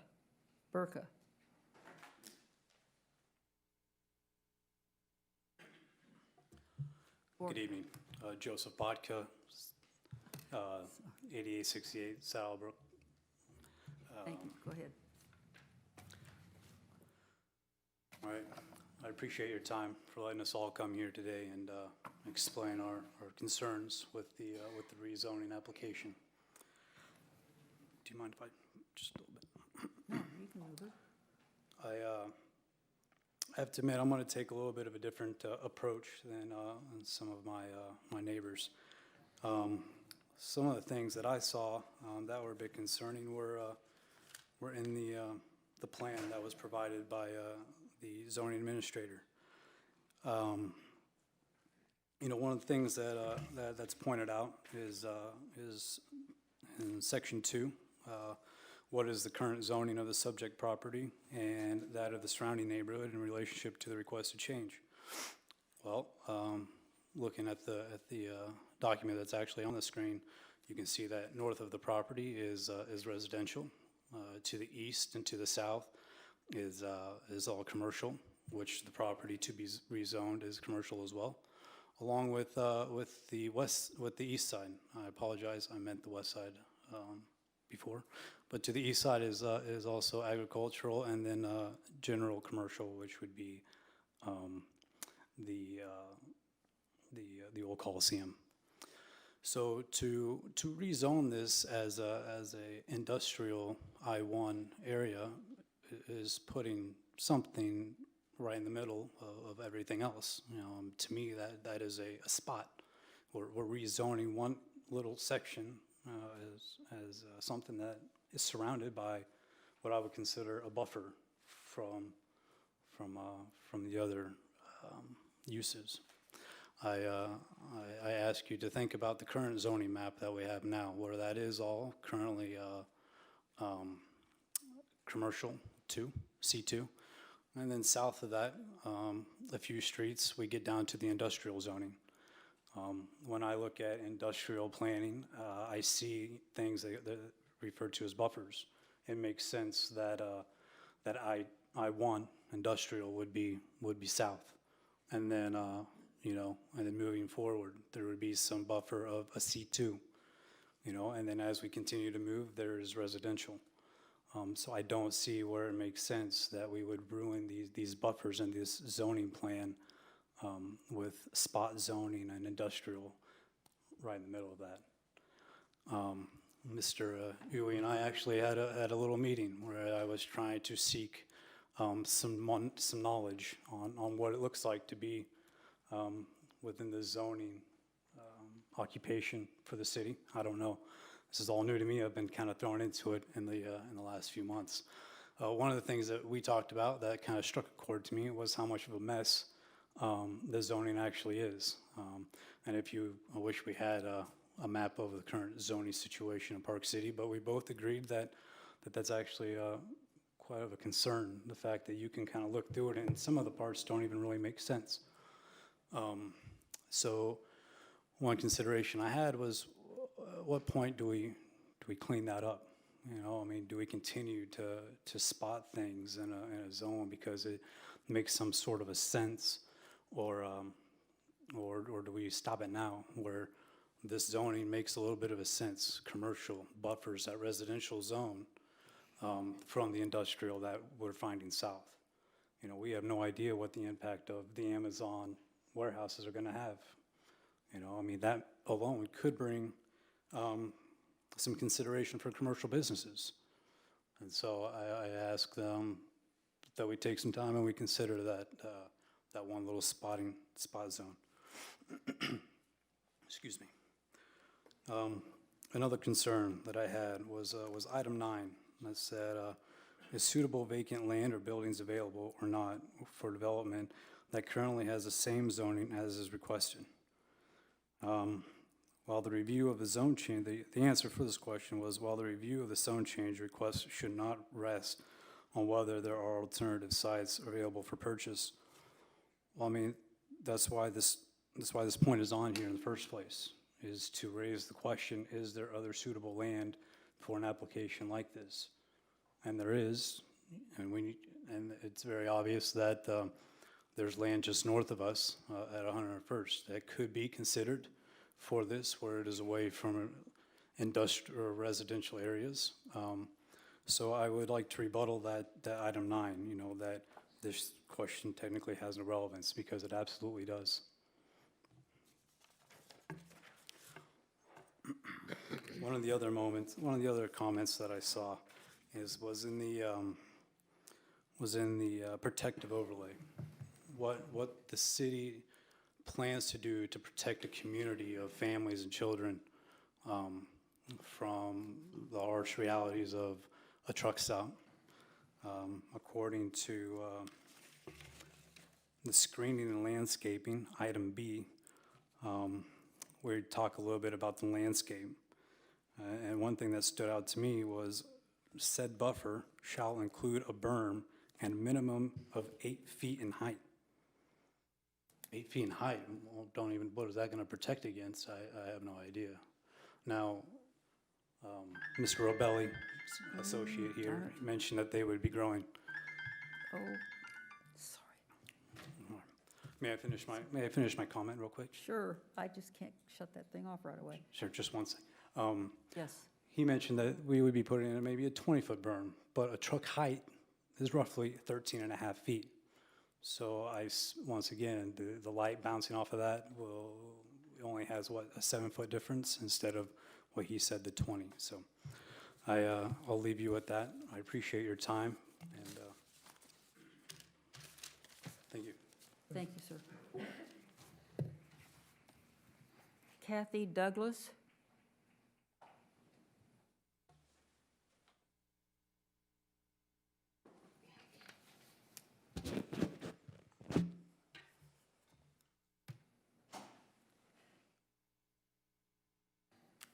Kathy Douglas, 8808 North Ridgewood Lane in Park City.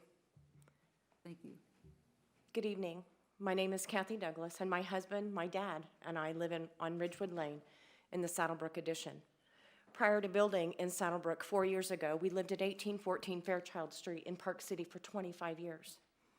14 of those years, I also operated an in-home daycare business. When we made the decision to move, we looked at many different communities in North Sedgwick County. We hope to stay in the Park City area, as it has been our home for over a quarter of a century. Our 3 kids all graduated from Valley Center, and all but one still live in the area with their children, our grandchildren. One of the factors when considering where to move to was it had to be a safe place for our 8 grandchildren and my dad. We had always admired the Saddlebrook community since it first came into existence, and had hoped to be able to move there one day. We loved how it was out of the way from the city, very quiet, less traffic, easy access to Park City, Valley Center, Wichita, plus it had a pool for the grandkids, and that's always a plus. As it happened, there was a lot available that we liked and the price was right, so we decided to build there. It was not a decision we took lightly. We had never built a home before, so we did our research prior to committing to Saddlebrook and felt that our investment in our home would continue to grow as the development grew. We knew from the beginning that eventually there would be some type of commercial development in the field to the south of the addition off of 85th and Broadway, and that was okay with us. We are all for economic development. We want to see our city thrive. We would not have been fine, however, had we known that there was a possibility for that land to be rezoned from commercial to industrial in the future. I don't think anybody in this room tonight, if we're being honest, would willingly build a home or buy a home next to anything industrial. And that's because residential and industrial do not fit together, period. There's no buffer or berm good enough or big enough to separate us from everything that comes with industrial business. Things such as noise, light and air pollution, increased traffic, increased crime. And there are additional problems with truck stops in particular.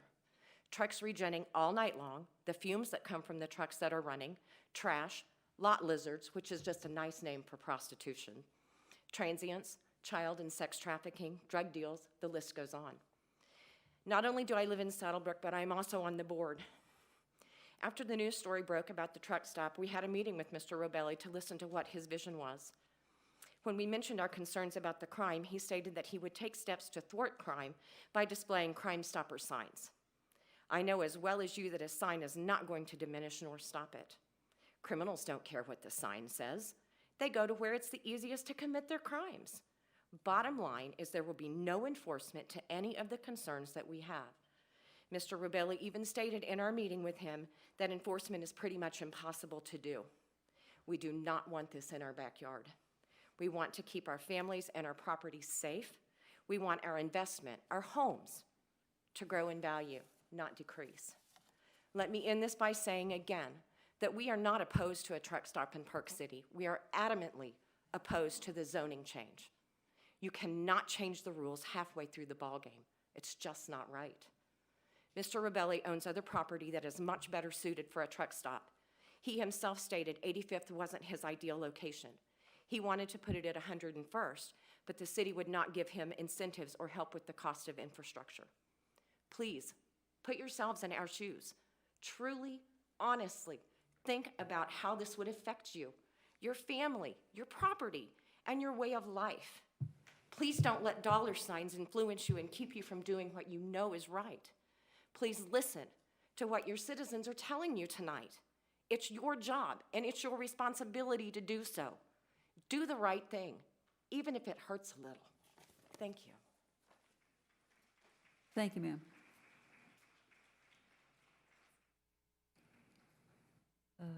Brandy Ritchie.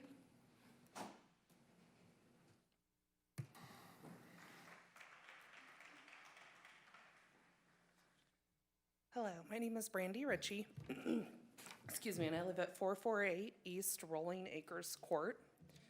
I'm a part of the HOA board at Saddlebrook. I adamantly oppose the rezoning of the land next to our homes for many different reasons. I'm not opposed to truck stops or truckers needing better amenities. I wholeheartedly agree that our truckers deserve better.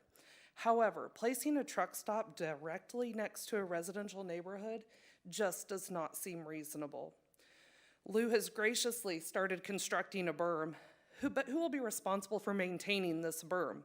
We've already seen the berm is full of trash, metal, tires, things that you don't want to expose your family to. You can't go out and walk around this berm at this point because it is not safe.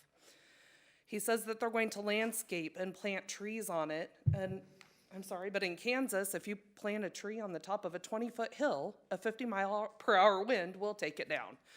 And will the trees even grow knowing that the soil is so full of trash and debris? There's no one to prove that we can grow trees on this berm.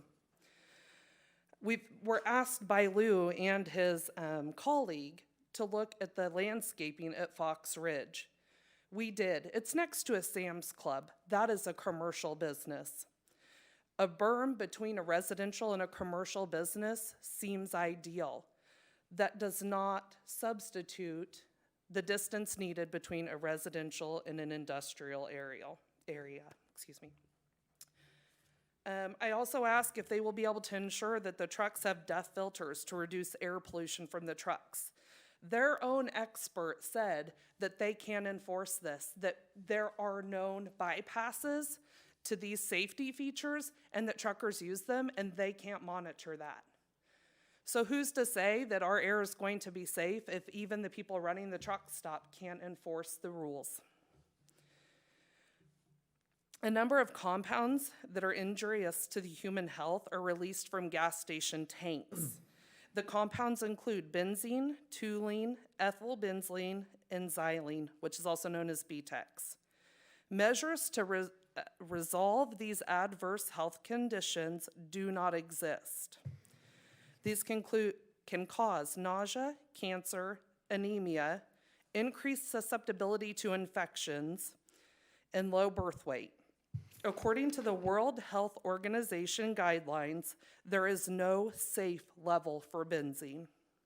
A 2003-2004 study conducted in France documented a significant relationship between childhood leukemia and living near a gas station. I have 2 very small children, and that is impactful. To know that this being within 1,000 feet of our home could cause our children to have leukemia and cancer. How would you stay in a home knowing that that's the risk you're taking? Sorry. The US EPA recommends screening at school sites that are within 1,000 feet of a gas station. Our homes are now within that 1,000 feet. Kids are only in school 8 hours a day, and we're screening them, and we're now going to be subject to living there. Not just 8 hours a day, but we're there 24/7, 365. There's no way to escape that exposure. Will they have sufficient security equipment to continue to maintain and thwart criminal activity? What happens when Lou retires or he moves on from this project?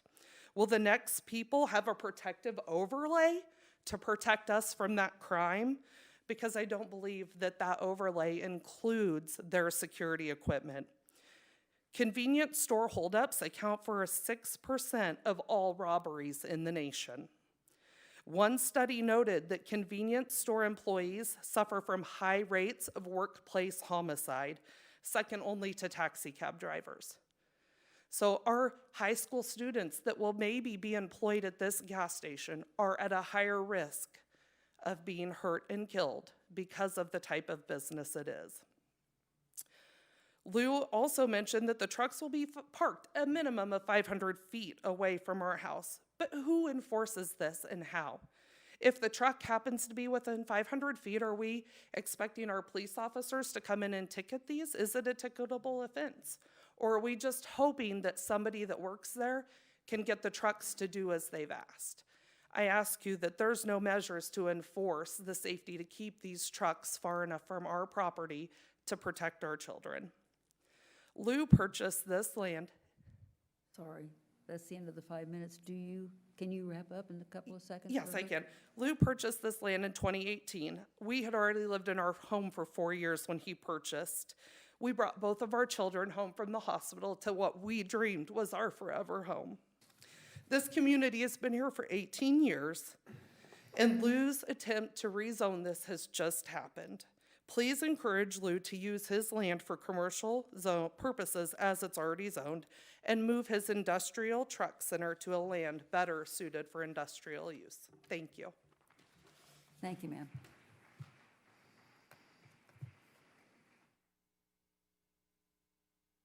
Matthew Ritchie.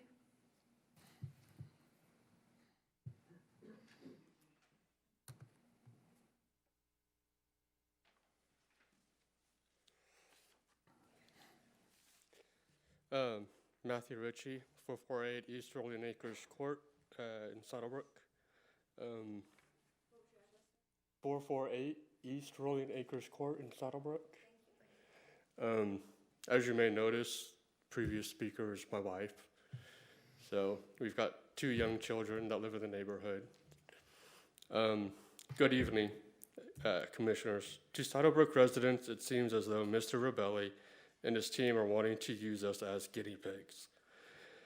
Not just locally, but you would be hard pressed to find another truck stop or travel center next to an established neighborhood. We don't want to be known as the only neighborhood next to a truck stop in the area. The berm that is being constructed is being built with dirt from the location of the new Amazon warehouse. As you may be aware, this location previously was land where horses were kept. The dirt that is being brought from that site contains tubing and wires from horse corrals, tires, ropes, and other large scrap metal and trash, and also horse manure. As you can probably imagine, for the residents that line the south side of the Saddlebrook, not only is the construction of the berm loud and dusty, but also unsightly and foul-smelling. Residents' windows that once opened to the fresh air now open to dust and the smell of horse manure, and the view that once looked over open farmland is now a window that stares at a giant trash-filled berm. As you have heard, truck stops are a significant source of crime and potentially human trafficking that would be just a short walk from our tight-knit neighborhood.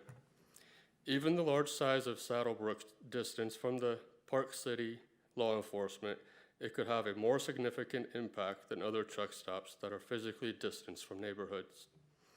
A large berm will not stop crime from entering our community, and with the large number of children in the neighborhood in close proximity to highway, human trafficking is a major concern despite the Truckers Against Trafficking and human trafficking training the truck stop employees should be getting. Speaking of physical distance, Mr. Robelli's agent himself said that a berm is inferior to physical distance for sound, and I challenged Mr. Robelli's team to provide evidence that his berm is superior to physical distance for mitigation of air pollution. A berm will do nothing to eliminate groundwater pollution that will occur. It does not stop leaking fluids from trucks or contamination that would come from underground fuel tanks. Unless Mr. Robelli and his team could present evidence as to whether a berm can safely shield a neighborhood from the environmental impacts that this truck stop will impose, this is just an experiment.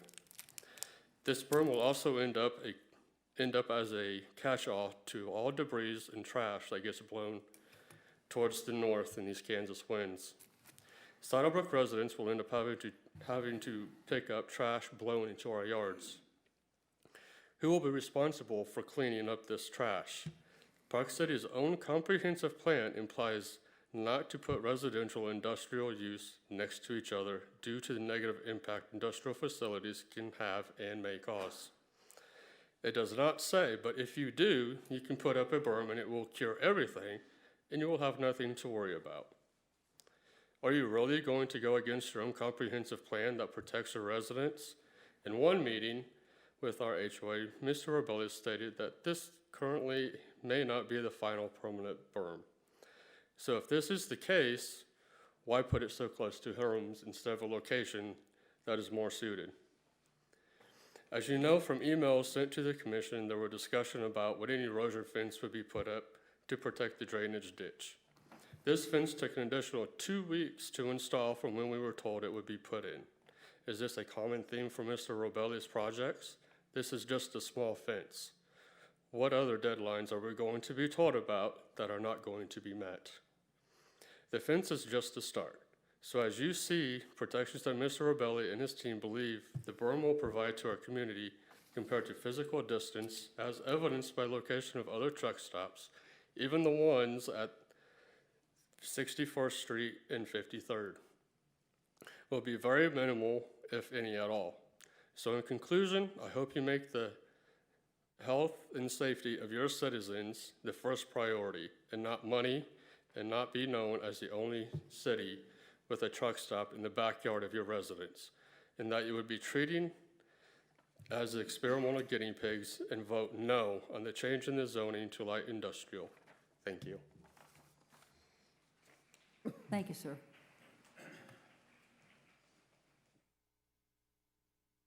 Mark Suderman.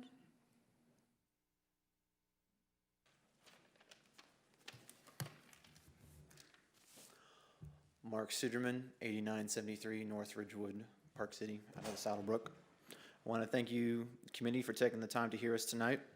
First off, I am pro-business development and residential development at the same time. I am concerned about the plan to allow the area in question to be changed to industrial.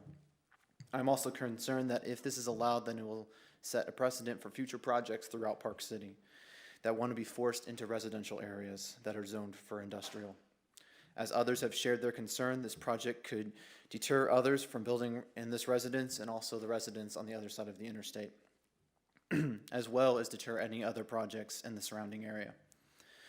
This request to change the classification of zoning would alter the course of future development in this area. And if this classification is allowed to happen, the residence projects will start dying off. Residential and industrial have different goals in their developments. Residential is primarily concerned with safety, peacefulness, and cleanliness. Industrial is looking for production, ease of use, and overall growth opportunity.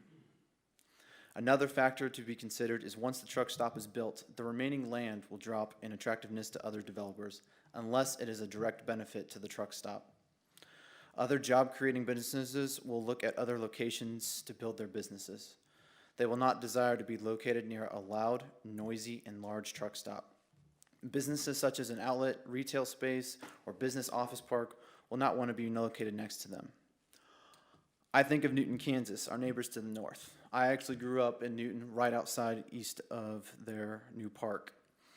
In 2010, they changed around 450 acres within a half-mile distance of I-135 to industrial zoning for the sake of jobs that were promised. The city did this because businesses and developers were promising that they would build businesses and services that would bring lots of jobs to the area. The city spent hundreds of thousands of dollars on roads, electric lines, sewers, and retention ponds. At this moment, there's only two major companies doing business out of the 10 acres out of the 450. The other businesses that are mostly there sit empty, as empty warehouses, have gone bust, or are just empty warehousing space that provided no jobs. Since now you have businesses that are no longer there, but their buildings remain, it is a deterrent to others to come and build in that area. I can understand their desire to have a good, strong truck stop, but if they were to sell or to move on or stop the business altogether, the structure would still stand. Again, Newton was promised all of this by those developers and businesses to grow and bring good jobs to the area. I would hope the zoning committee would take the time to see that this area has potential for its current zoning and the growth that is already happening under the current zoning and the residential areas in the surrounding area. And I hope you put a stop to the industrial change zoning request. Thank you. Thank you, sir.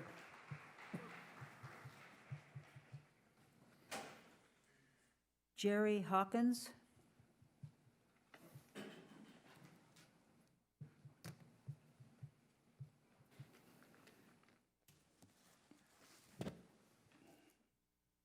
Those of us who wear glasses always get our mask caught on the edge of our rims.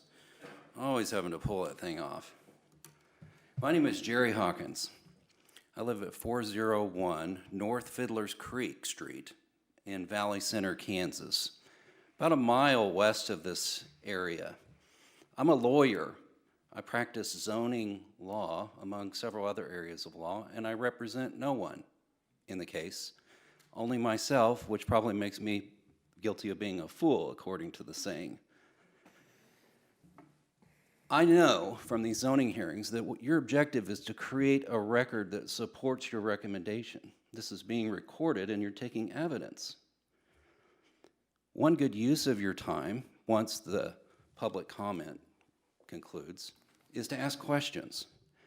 There's tremendous power in asking a question when you're seated in your seat. Because by asking a question, you create a record that would support your decision if you decide to recommend denial of the zoning change. So I've given you a list of questions, and some of them have already been answered. I've submitted them, and I would respectfully request that if you're not already doing so, take out your pen as you hear the public comments, and think of what questions you might need to ask the applicant when it's their turn again. Here's a question. Has the applicant ever built a travel center? Is a national flag like Love's associated with this? No and no. Here's another question. Can this be sold? Why is that an important question? Because Mr. Richardson already said that if this were the type of business like the other people run, I'd be concerned too, but this is going to be my business. It's going to be first rate. Okay, Mr. Richardson, can your business be sold? Third, what is the applicant going to do that established companies in the travel center business are not already trying to do in order to prevent or mitigate crime and human trafficking? What is he going to do to make any difference, any more difference than another trucking center does, yet it's still a problem? Mr. Richardson, what examples are there in Kansas for a travel center of comparable size constructed adjacent to a pre-existing neighborhood? Any examples? We know the answer, but you could create a record with the applicant to get his admission that there aren't any other examples, and he's asking you to do something for the first time. What about nationally? Maybe he finds one or two where the trucking center came in after the neighborhood. Ask him this, isn't that rare though? Aren't most of them really built away like I see when I travel? Which is more compatible and why? You could ask him questions about that. How about this? This one's more for you. It's a rhetorical question. Flip the case around and assume the travel center was there first. Would a residential developer want to construct a neighborhood next to a travel center? Travel center was already there. Somebody comes in and says, I want to build Saddlebrook just right north of this travel center. Would any developer in their right mind think they could sell houses for that? They wouldn't. Would any residential developer think, well, we'll just build a berm at the top, and that'll separate the two, give a buffer, we'll get 500-foot distance, and people will come rolling in buying houses in this neighborhood? Think about that. That's a rhetorical question. How about this? Do travel centers get built in more remote areas where some investment is required into the infrastructure like water and sewer and electricity? I drove through Utah with my family. It's very deserted in Utah. If you travel south towards Zion National Park, right in the middle of the road, out in the middle of nowhere, there's this travel center. How do they even get water and electricity and all that out in that remote area? How do they do it? That goes to cost a lot of money. But yet it's the only game in town, so they make profit because the people will stop there. So we know travel centers get built where there's this investment that's required. How do the developers do that? They have money, or they negotiate a deal where they get money, like incentives. And if they can't negotiate a deal with the city of Park City to where they can get that incentive, whose fault is that? Should that be borne on the neighbors? Because they can't get enough money to get incentives to put the travel center at 101st Street? Do you just indirectly make them pay it? Should they be collecting their money together to try to get money so that the travel center can go be moved up to 101st Street? Can you and should you consider the potential effect the proposed travel center at this location would have on the traffic now? That's my wife's concern. I live a mile away from this. We drive through this area on the way to work every day. Our kids do. Fiddler's Creek Homeowners Association would tell you, and I've got a letter here from them, that kids travel that area. Yes, thank you. So be sure to ask some questions. I've got some listed on here, and even some for you. Thank you. Appreciate it. Thank you, sir.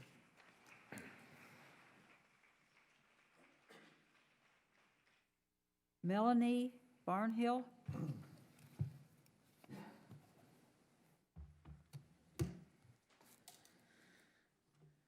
Okay, Melanie Barnhill, I'm at 612 East Rolling View Drive in Saddlebrook. Melanie, M-E-L-A-N-I-E. You need to pull Down? Yeah. Better? Better. Thank you. Hill? Yep. Thank you. Okay. Good evening. Thank you guys for taking the time to listen to us tonight. As I've said, my name is Melanie Barnhill, and I'm here tonight to speak on behalf of my family. I have read through some communication which was released to our HOA that there are some who believe that this truck stop will not be an issue for prospective home buyers, and that those of us who are living in Saddlebrook who wish to sell our homes will not struggle to sell them as a result of this truck stop.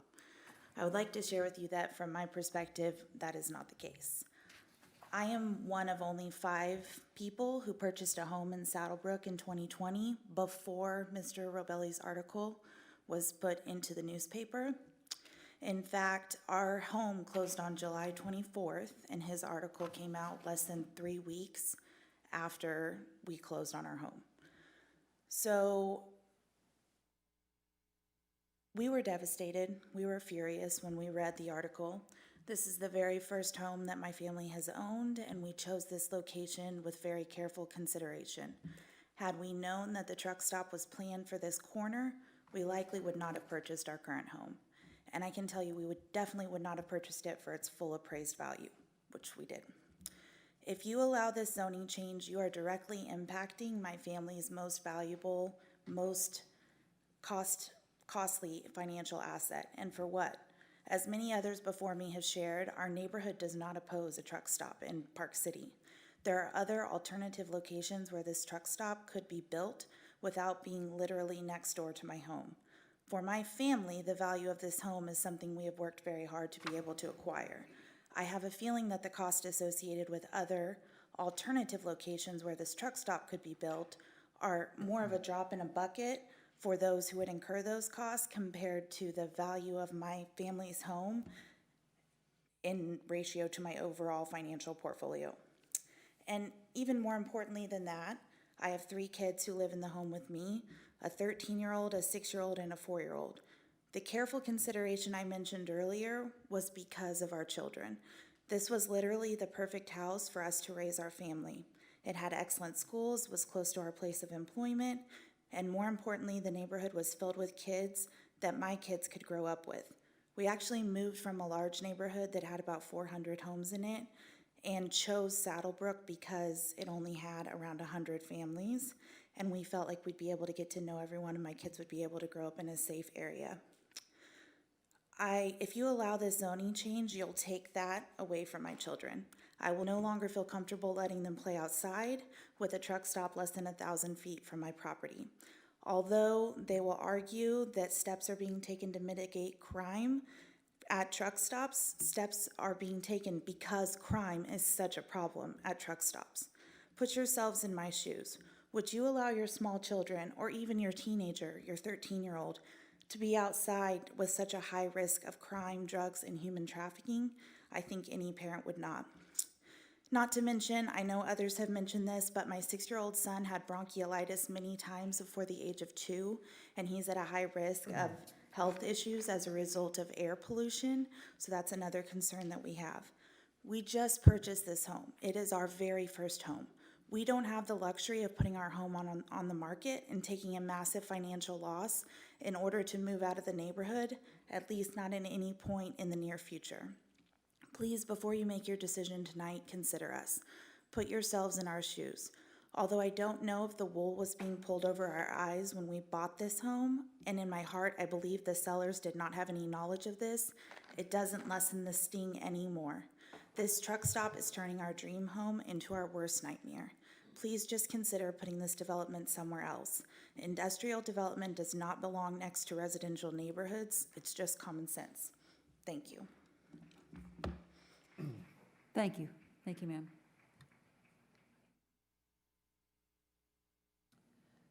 Brent Castile. Madam Chair, can I ask how many more speakers we have remaining on the list? How many more speakers do we have remaining on the list? Oh, Brent is number 20. We have 30, so we have 10 more. Could we please take a recess? I'll make a motion that we recess. I need a motion that we take a 10-minute. 10-minute recess.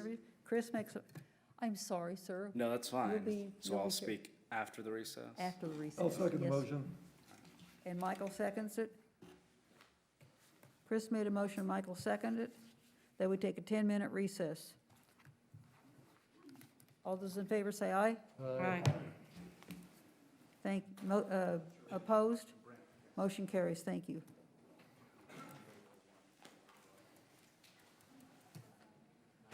Leave that here, this here.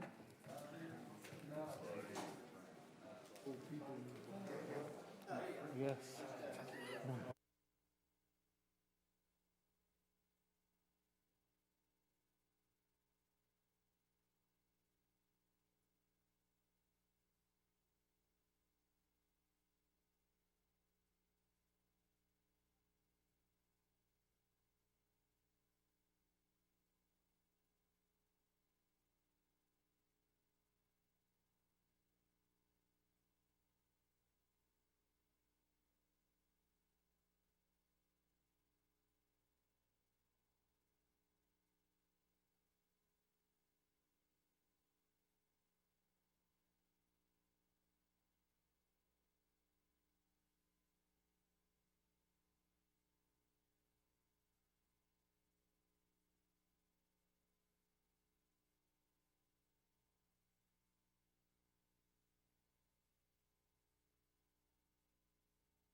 session again.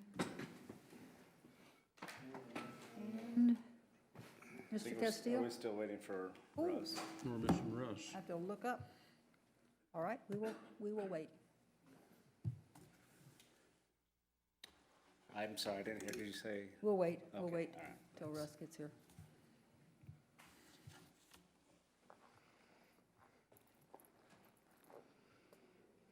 Stuck.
The meeting.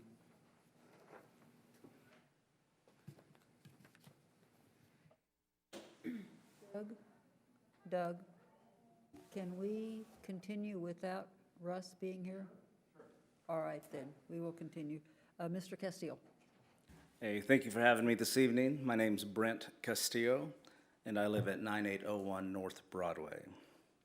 So my question tonight to you, and I appreciate you having us share our thoughts this evening, is who will protect our community?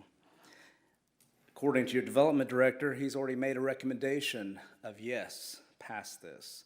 I'm hoping that there are enough voices tonight to make you change your mind and not follow his recommendation. The travel center versus being called a truck stop is splitting hairs. I doubt any of us can tell the difference. In 5 to 10 years, would you want that difference to be pronounced? Would you want to live by it? I doubt Mr. Richardson or Mr. Rebelli are anytime soon going to move next to a travel center, no matter how nice it is. One of my concerns is, as a Planning and Zoning Commission, we need you to step up in your role and challenge the city leadership to do the right thing. I question their attitudes. I think right now it seems a lot like it's okay for you, but not for me. Mayor Ray Mann says, geez, more fan mail today when he gets emails and letters that are contrary to his preference, it seems. The city administrator, appreciate him being here tonight, and he has given me time, and I do appreciate that. But what does he have to say? He's proposing industrial development north of 85th Street already on the proposed plat. Maybe that's changed. There's an update to the plat tonight, it looks like. But he says he's not sure why the Saddlebrook owners have a petition. These are all taken directly from their emails through the Open Records Act. Not sure why the Saddlebrook owners have a petition. It's not factual, quote, regarding Saddlebrook homeowners planning to sell houses or having trouble selling houses or hesitating to buy. And he says, I really don't have an opinion one way or the other. Is that so true if he's proposing development already? It seems to indicate otherwise. Councilman Schroeder, Ward 1, this is his jurisdiction, says, I'm sure okay with the truck stop. Apparently, we need to educate him on the difference between the travel center and truck stop. Upon seeing the dirt berm after there were complaints, I sure see no problem with what Lou is doing so far. Perhaps we should dump a load in his yard and see if he's still okay with how it looks. Councilman Lehner, also Ward 1. He's not shocked regarding the petition. Does that mean he's sympathetic or annoyed? I don't know. Dana Walden, Assistant City Administrator, says in an email sent after midnight to the Director of Communications, do not share the Facebook post regarding the Eagle story and Lou Robelli. I wonder why she did that. Transparency is a big issue too, not just the leadership's attitude towards constituents whom we're supposed to protect. And I'm asking you as a planning commission, please be that barrier that keeps the city council and mayor from doing the wrong thing. There was a traffic study completed. What did it say? It's referred to in several messages. A level of service called LOS, type D, I suppose, is referred to. The D designation includes approaching unstable flow, quote, freedom to maneuver within the traffic stream is much more limited and drive comfort levels decrease. Another engineer disagreed with that assessment from the first engineering company, saying the D designation was not appropriate. He says, with a commercial zoning, there are a lot of uses that could generate a lot more traffic than a business park. But who knows how much traffic is coming? We don't. Do you? Have you shared that? Shouldn't we know while you're making these decisions? And another thing, this is maybe a more personal beef. What about the screening and landscaping requirements? One of the reasons people have an issue with Mr. Robelli, I appreciate him as a business and bringing jobs in. I love it, absolutely appreciate that part. But we also have these industrial abominations driving south into Wichita for everybody to see for the next generation. They're right up on the highway. There's no berm, there's no trees, there's no nothing. There's a window or a door about every 50 feet and a gutter. That's the aesthetic. Why was that not enforced, or was there nothing to enforce? I don't know. If Mr. Robelli and Mr. Richardson expect us to be pacified by the protective overlay, I don't think that's going to pacify us. What's to keep us? We're talking about switching from C2 to the I-1. It's a change. What's going to, in the future, when the businessman says, hey, I'd like to get rid of that protective overlay because I have this great idea, it's going to bring jobs, et cetera, et cetera, et cetera. What's going to keep the zoning and the council from accommodating that? Sir, your time is up. All right. I urge you to reject the recommendations of your own development director and protect our public. Put people before profits. Thank you. Thank you, sir.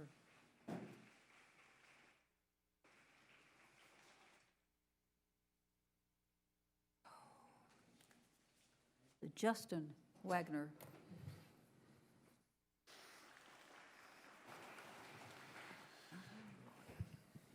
Good evening, Justin Wagner, 422 East Rolling Acres Court. First off, a disclaimer, while I am a lawyer in the Sedgwick County Counselor's Office, my practice involves planning and zoning for the county. I'm not appearing here on a representative capacity for either the county or the Saddlebrook neighborhood. Instead, I'm joining my neighbors in opposition to the proposed zone change. First off, I guess I'd just start out by saying what the applicants presented to you today is not a good reason for a zone change. It's a request that you put trust in his business model. He said it's a bad idea. He wouldn't want it by him, the use, but it's a wink and a nod and saying, hey, you know, we'll run it right. It'll be run right. So don't worry about it. Well, I mean, if you live in a house next to this, you're gonna be worried about it. Of course you are. Also, because I know that planning commissions often rely on the recommendation of planning staff, I think it's very important to point out to you that you've been presented with a staff report that presents a very, very one-sided story. I'm here to present the other side of the story. Item 5 says this is a logical location for a truck stop. If you consider where other truck stops are located, not just in Kansas, but around the country, there's usually two prerequisites. They're alongside a major highway, and they're not near homes, not near neighborhoods. Especially a truck stop that can house up to 100 trucks. That's right beside 100 homes. So give Saddlebrook the dubious distinction of being the only subdivision in the state next to a truck stop. Good luck selling your home there. Also think of truck stops in Newton, McPherson, Salina, Emporia, South Hutchinson. Those cities didn't locate their truck stops next to next to neighborhoods, why should Park City? Also, item 12 of the staff report says the truck stop would be compatible with the surrounding uses. It gives some reasons why. It fails to acknowledge any of the reasons it would be incompatible. In other words, it doesn't tell the other side of the story. And in item 12 also, there are statements by planning staff that apart from overnight truck parking, all other aspects of this could be done on the property. Well, the parking of trucks overnight is pretty central to a truck stop. It's also pretty central to the neighborhood's concerns at hand here, whether it's environmental trucks that may run all night, whether it's the crime concerns, all those different types of things are central to truck stops, and 100 trucks being parked there each night. One has to presume that the city thought overnight parking of trucks led to significant impacts, or else the zoning code would not have classified a truck stop as an industrial use, so we should not ignore that fact. Also, item 14 of the planning staff's opinion disregards key language from your own comprehensive plan. You guys adopted this 2 years ago. I bet some of you were on the planning commission, maybe all or most of you were then. Here, I'll give it in a nutshell what it says. Industrial uses cause environmental problems. Industrial residential uses should be separate. Thankfully, the city's only made this mistake once before. It says that. Not verbatim, but more or less. So your comprehensive plan adopted just 2 years ago is telling you, maybe even screaming at you, don't do this. Don't mix these types of uses. And that's not even mentioned in your staff report.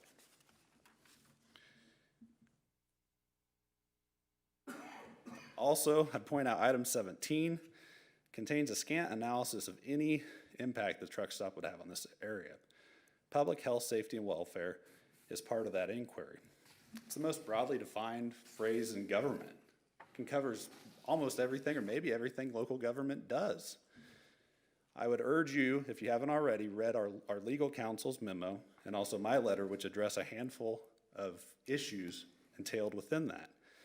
You know, I don't know if any of you are familiar with the phrase coming to the nuisance. For example, you might have a feedlot, and if a residential neighborhood builds out near the feedlot, well, if they try to bring a private nuisance suit, they're gonna not be able to do that. The court would say, no, you came to the nuisance. Well, in this case, it's the exact opposite of that. It's a nuisance coming to the neighborhood. It demands you to not vote in favor of this. Your job is to make a reasonable recommendation to the city council. There's simply not enough evidence to recommend approval on this. You'd be doing a disservice to your city council to recommend an approval on this case. Because of that, the only reasonable option is to recommend that the city council deny this zone change. And I think that's what you're tasked with doing tonight. I'd be happy to stand for any questions. Thank you very much. Thank you, sir. Forrest Hummel.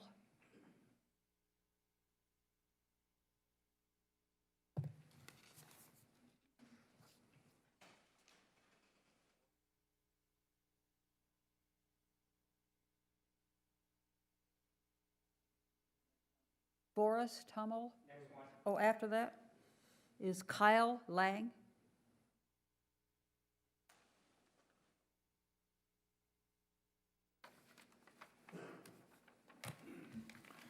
Kyle Lang, 8916 North Red Cedar Lane in Bear Hill Estates. Good evening, Commissioners. I'm a resident of and the coordinator for those on the Bear Hill side who either oppose this development outright or want to see its effects mitigated. Last month, I was here before you and I told you that we'd have a few people that would be at this meeting, so I hope we didn't disappoint. I want to approach this more from a psychological perspective, one that kind of looks at this from outside the box. Why are we here? It's not because a developer wants to put up a gas station or a car wash or future restaurants and hotels or any of the over 50 categories of uses that this property is currently zoned for. And I would even posit to you that this isn't even really about a truck stop. I believe the issue at hand is much deeper than dollars and cents and economic development and long-term planning. It's about property rights and about the little guy getting a fair shake. Broadly speaking, when the approximately 500 residents among these two neighborhoods moved into northern Park City, our intent was to get away from the constant industrial commerce of the 53rd and 61st Street corridors, as well as the industrial uses along Broadway. Sure, there's the highway noise and the occasional 81 speedway races, but none of these compare to the prospect of the constant and methodical idling of trucks throughout the entire night, every night. The surrounding land was zoned commercial, and we all accepted that reality. But the fact that one developer with deep roots can sweep in and change that reality through a zoning request does not seem right, does not seem fair, and does not seem just. Because at the end of the day, if it's all about filling out the right applications and getting the city staff to sign off on it, then why are we even here? Why even have a public hearing? Now, I do want to give credit where credit is due, and I will say that I believe the city has done a great job of trying to balance the interests of both parties, and that the protective overlay, in the end, may even result in a more architecturally pleasing improvement than might otherwise occur, and I do appreciate that. However, that overlay doesn't include a screening plan for the Bear Hill side, nor does it require that the 85th and Broadway intersection be fixed from trucks constantly turning left to get to Amazon, especially when these roads get icy in the wintertime. And why not require TSE stations at all of the parking stalls, not just some of them? But all of these would be missing the point of why this building is full tonight. Is this simply just fulfilling a state requirement to provide citizens an avenue to vent and feel heard? Or is this actually an opportunity to change open minds? Would your perspective change if we weren't discussing a truck stop, but rather a sexually oriented business such as a strip club or adult bookstore? The community pushback would be the same, and it would also create jobs and attract visitors and boost the economy. Additionally, measures would be taken to mitigate its effects on the neighbors. But why do I get the feeling that that request would be viewed differently? So again, I revisit my original point. The issue before you tonight isn't about what the improvement will be or whether you even agree with it or not. It's about whether the rights of one developer outweigh the rights of the multitude of others. If there was ever a time to reject a zoning change request outright, this would be the time. Because if a building full of opposition and a month's worth of emails and phone calls can't change the outcome, then I believe this hearing is nothing more than a rubber stamp on the city's recommendation, and I believe that the little guy suffers because of it. Thank you.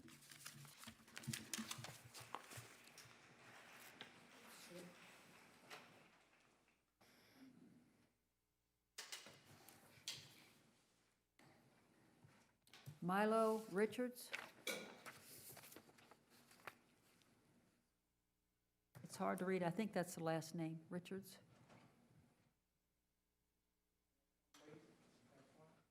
All right. Richard. I'll help you. Manriquez? That's it, Richard Manriquez. Thank you. Richard Manriquez, 8840 North Hidden Lane, Saddlebrook, Park City, Kansas. I'm not an expert on air pollution or sound pollution or truck stops or any of those things. But I am an expert at being a neighbor. And everybody else in this building is an expert at being a neighbor. And that's what I want to talk to tonight. My wife and I moved into Saddlebrook in 2018. And we, like everybody else, thought that we were moving into a nice, safe, comfortable development where we would have the expectation of living a long time next to our new neighbors and our new friends. And then recently, surprise, surprise, Mr. Rebelli, one of our neighbors, Mr. Rebelli, and by virtue of owning that land next to ours, he is our neighbor. He decided that it was a great idea to build a truck stop in my backyard, in our backyard. And yet, the rest of us don't think it's such a great idea. And I'm reminded of the old fable, the old story about the king and his new clothes. Somebody somewhere thought, hey, let's build a truck stop here on this plat, in this place, next to those beautiful little homes. And somebody said, that's a great idea. Let's do it. And somebody else said, you know what? I think that is a wonderful idea. Let's do it. Somebody else might have said, well, maybe not, but let's do it anyway. And yet, there's a building full of people here tonight who are saying, wait a minute, are you serious? This is really a good idea? to build a truck stop next to houses. Is this really a good idea? For everybody that runs the city government here in Park City, I ask, is this really a good idea? Are you serious? How can this be? Mr. Rebelli, my neighbor, and you, my neighbors, seemingly are here now, and I believe that you may be prepared to ignore all of our cries for help, that you are prepared to allow for the health, the safety, the morals, the comfort, and the general welfare of the rest of us to be weakened and ultimately threatened by all of the negative environment that a truck stop will bring. It'll bring it to our housing development, and it'll bring it to our families. These kids that spoke tonight spoke the truth. It's my understanding that you and this city government are my representative. That when you make a decision, it's incumbent upon you to consider what will impact me. And so tonight I ask you to realize that Park City is made up of citizens. It's made up of families. It's made up of friends, and not just warehouses and truck stops. I would like to remind you also that the families here tonight that represent all of these concerns with children that you represent, that the threats expressed here tonight are very real. Imagine your own child, and some of you look old enough like me to have already raised your kids and watching your kids raise kids, but imagine and remember when you and your kids had that big fight and out they went. Imagine your child running out to that truck stop and being taken. And those things don't just happen in the movies, as we know. Imagine the poison being deposited in the land water that we all drink and bathe our babies in. I've got a brand new grandson, 6 months old. This will poison him. Imagine the distracting lights and the sounds that will drum on 24/7, 365. Imagine. Pretty soon, if you approve this, you won't have to imagine. All you have to do is come and have a barbecue in my backyard with me. And you'll know, you'll hear, you'll see. Spend the night. You'll know, you'll hear, and you'll see. There are any number of profitable endeavors that could be done with this land. I would ask you as good neighbors to please consider this, to please ask Mr. Rebelli to do the same. Please, be good neighbors. My name is Richard Manriquez. My wife and I, Renee and I, are your neighbors. And now you know me. And when you see me, and all these people in your comings and goings, and I'm almost done, ma'am, please forgive me. I know. When you see me in your comings and goings, when you see all these people in your comings and goings, you will know the impact that you made in their lives with the decision that is coming up. Thank you. Thank you, sir. Abby Spoonoggle?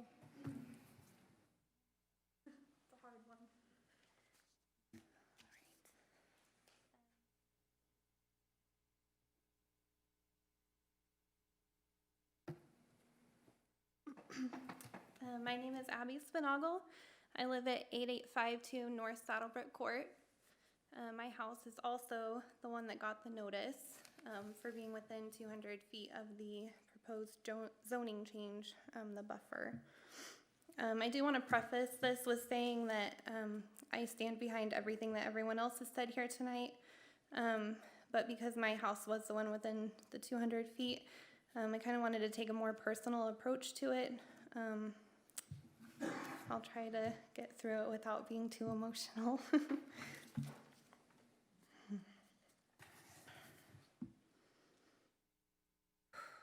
Okay. I only have 5 minutes, so I'll try to hurry too. 2.5 years ago, my husband and I sold our first home packed up all of our belongings, and moved into my mother-in-law's basement for 10 months while watching our beautiful house in Saddlebrook Court be built from the ground up. Sorry. I knew I was going to do this because I practiced and I cried. Sorry.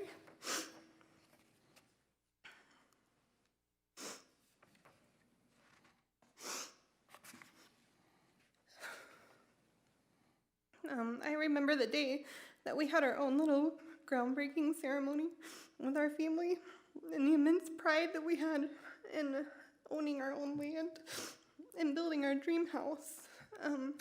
Over those 10 months, we made our decisions on every aspect of our home. As young parents, we planned how many bedrooms we would need to grow our family and what angle we wanted the house to face in order to catch the gorgeous sunrise. I even asked for extra large windows, which my husband was not so thrilled about, just so that we can get the natural sunlight and see the beautiful field behind our house. Thank you. Sorry. We knew when we built our house that this land behind us was zoned commercial, and we knew that someday, because money speaks, this land would probably be sold to the right person, and that we would have commercial property behind our house. Our daughter, at the time when we were building our house, was still a toddler, and she enjoyed watching the farmer harvest soybeans in the land behind us, all while sitting on a pile of lumber as our house was being built. In early March of 2018, we moved in and slowly settled into life in Saddlebrook community. I'm not sure we fully expected life to be so rich there. Hadley, who is now 5, has a whole army of kiddos that she plays with daily. We spend many evenings on the driveway enjoying drinks and conversation with our neighbors, and we spend our summers at the neighborhood pool together. We have invested many hours into creating a home and a backyard that is safe and fun for the whole family and for anyone who visits our home. Our pool and our swing set became a central hangout many times for the kids, and continues to do so. Many of our neighbors have also created these safe spaces for kids to enjoy just being kids. Fast forward 2 years. On September 25th, my husband and I received a letter stating that we are within the 200-foot buffer of a proposed zoning change. This letter stated in very technical terms the amount of the exact locations, dimensions, and details of the proposed zoning change. Because I do not have a degree or any real knowledge of zoning jargon, the contents of this letter looked like what you might expect to see if a cat sat on a keyboard and then you submitted the document. But overall, the message was clear. Park City and anyone involved with this proposed zoning change want to fly under the radar and keep the details as inconspicuous as possible in an effort to undermine the concerns of an entire neighborhood. Thankfully, we did not need to contact a zoning expert to decipher this letter, and we were already well aware of what Mr. Rubelli and Park City were discussing behind the scenes thanks to a news article and the investigative work of our neighborhood and HOA board. As disappointed as my husband and I are that a zoning change is even a topic of discussion behind our property, we know that anger is not the best way to respond. Rather, we would like to show you exactly what this zoning change in the buffer area will affect. If you'll see this poster that I brought with me, this is the area right here, this little green spot, and this is what's in that area. Our daughter's pool, her playground, where our dogs like to run back there and chase each other. And that's the view that we see currently every day, our new dirt pile.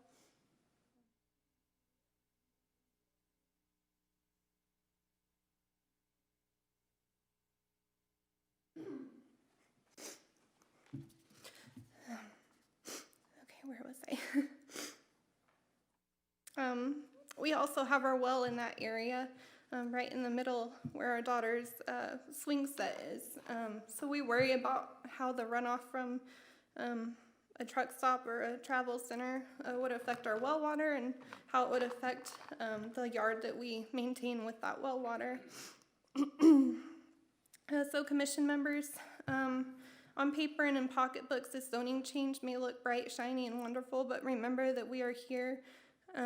We have created a safe, secure location for our family to grow up in, and we're not just a small section of green buffer space on a piece of paper, it's our home. Thank you. Thank you. Kevin Baker.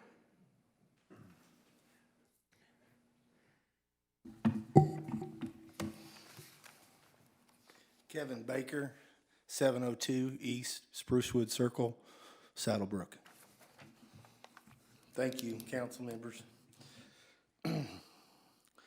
Not in my backyard. I'm a truck driver for almost 30 years.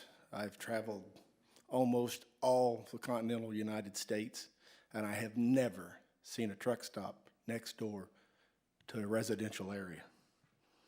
My wife and I moved into Saddlebrook in 2018, and I feel a certain amount of fraud and injustice upon me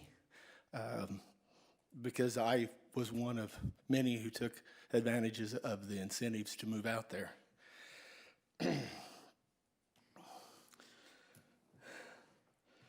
The proposal of the truck stop to me is painted a pretty picture, candy-coated. But with every good ideal, there's flaws, there's cracks. And what concerns me are the things that fall through the cracks. As a driver, I do my part to try to stay out of truck stops because over almost 30 years, any crime that you can imagine, I have seen in truck stops. From prostitution to murder, drugs, I've seen it all. And it's going to take place, it's going to happen here. And what falls through the cracks, again, is what concerns me. I have children that I used to feel safe them walking the street, playing in the yard. After this, I won't.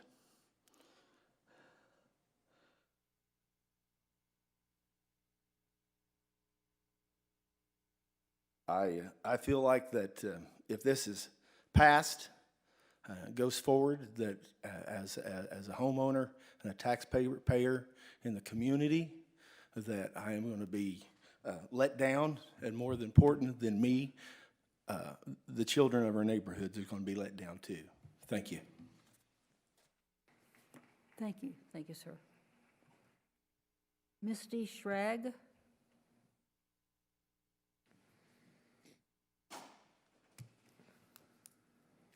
Good evening, Commission. My name is Misty Schrag. I live at 636 East Rolling View Drive in Park City, Saddlebrook, Home Edition. My husband and I bought our home in 2008. Our youngest was a baby, not even walking. We thought that we would live there for a very, very long time. In fact, my husband would say, why would we ever move? We love it here. It's perfect. It's exactly what we would want. Now, we are faced with maybe it's not so perfect. In December of 2010, I was privileged enough to join the HOA board. And since that time, when we first inherited this HOA board, we received a box of receipts. We were almost $100,000 in debt. Just our development was $100,000 in debt from just the building of our development. And I almost don't want to admit, but I am the reason that our dues are as high as they are. I gave our board and our residents a proposal of tiers of how much it would cost and a projected amount of time in which we would no longer be in the red and we could take a deep breath.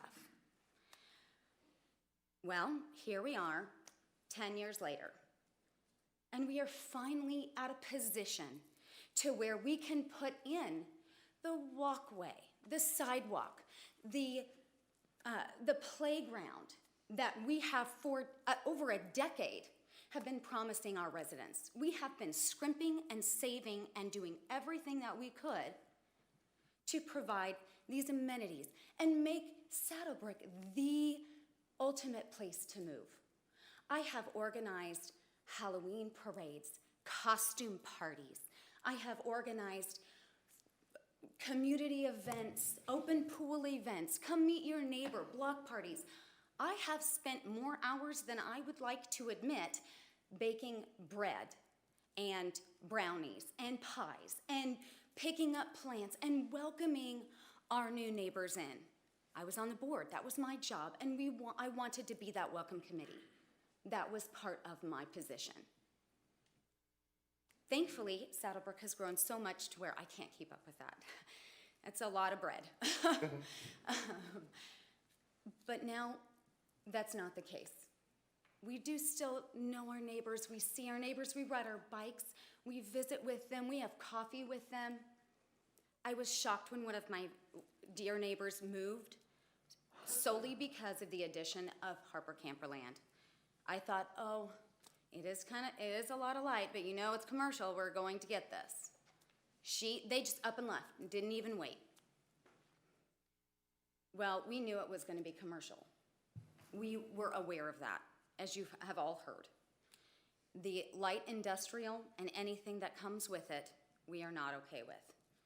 Now, because I'm on the board, I was also privileged to meet with Mr. Richardson and Mr. Rebelli, and we sincerely appreciated that meeting and what their business plan is. And from a business plan, it sounds like a great idea. It has a lot of bells and whistles, and it's a beautiful plan. But it is not guaranteed to only be ran by their company. In 5, 10, 20 years, the next owner will not necessarily keep it up. Now, it is up to you. Us constituents have elected you, the mayor, the commission. We have elected you to protect us as homeowners, as family, as members of this community. And it is up to you to do that. Now, I am looking at this and I see I see a contract for Tortilla King, almost over $100,000, over 100,000 acres, $950,000 on the table right now that Lou owns. This truck stop is going in. I also see Evergy, Amazon warehouse just went in. Now the question that is being posed is Park City, we need businesses, we need jobs, we agree with that. Where does it stop? Now, personally, I have friends that are truck drivers. I have family members that are truck drivers. And Mr. Richardson and Lou Rebelli, they are absolutely right. Our truckers, they need something like that. But within 200, within 1,000 feet of our small children being raised, a berm, what happens if somebody decides to just all of a sudden go for a walk one night, right? They could go up over that fence, over that berm, and down into our neighborhood. My daughter is so beautiful, people would want to touch her as a baby. Imagine right now. No. Now, I want to believe that you guys will protect us, and I want to believe that as your constituents that you will do everything that you can to take our interests into heart. And unfortunately, I am not that trusting of a person, and since this article has come out, I am one of the 4 members that have decided to put their home on the market. We close in 2 weeks. Thank you, ma'am. I'm not, please understand, this is a very, very big concern for everybody here. And I realize that we are moving because of this, and we will not be back. And not only that, our neighbors, you say that this will not have a decrease on our property values. The neighbors across the street are also selling, and while all of the people that have come to see their home have said it's a beautiful home, great neighborhood, but what is that being developing in the back? Thank you. They are not able to sell their house. So, Thank you. thank you, I appreciate your time. Dan Lawrence.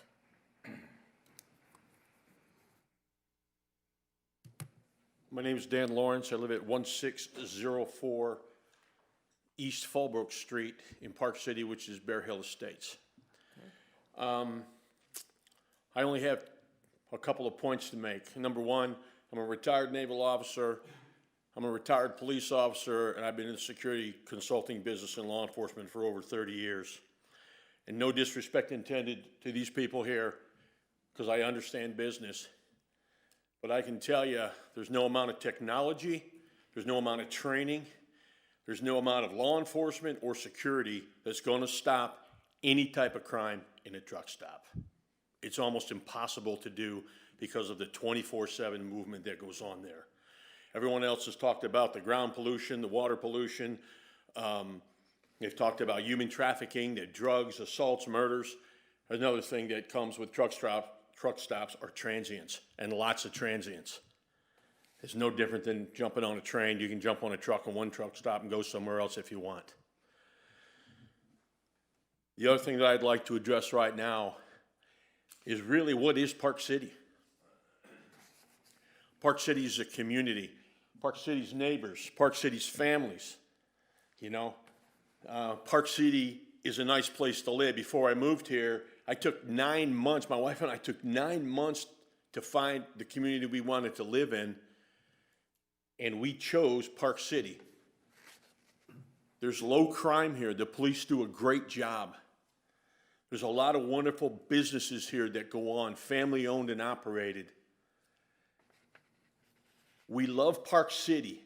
So my question to you is, why would you want to take away our quality of life? Why? You got Amazon. You got the blinding lights over there at the RV place. You know, you got lots of things going on here, and there's a lot of room here. Why would you want to take away our clean air, our police protection? Why would you want to take away all those things? Why would you want to overwork our police by putting in something that nobody can really protect? And I say that as a security professional, and I say it as a homeowner here who's lived here for 10 years. Do not, I ask you please, do not take away our quality of life here in Park City. Thank you very much. Thank you, sir. Thank you for your service. Mike Kilpatrick.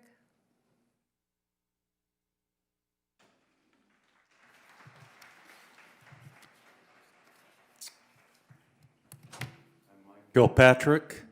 I live at 517 East Rolling View Drive in Park City, Saddlebrook. My wife and I moved here 3 years ago from Denver. This was supposed to be our last home. This little situation has forced us to put our house on the market. We've had several lookers, but the minute they find out what's going in behind us, there's no interest. I feel this is going to devalue property. It's going to take away the quality of life. Just like the last gentleman said, we've been coming to Wichita for several years to see my folks during time off. We chose Park City because it was close, it was quiet. You can get anywhere you need to go quickly. There's lots of nice family-owned businesses. It's a nice place to live. But you're doing us all an injustice to vote this in. People in industrial parks do not go together. If you want to turn this into Commerce City, like Denver's got, you can say goodbye to your residential people. Because it's not going to happen. You're going to screw yourselves. You're going to screw us. So I'm begging you to vote this down. Thank you. Thank you, sir. The last, Jason Coman?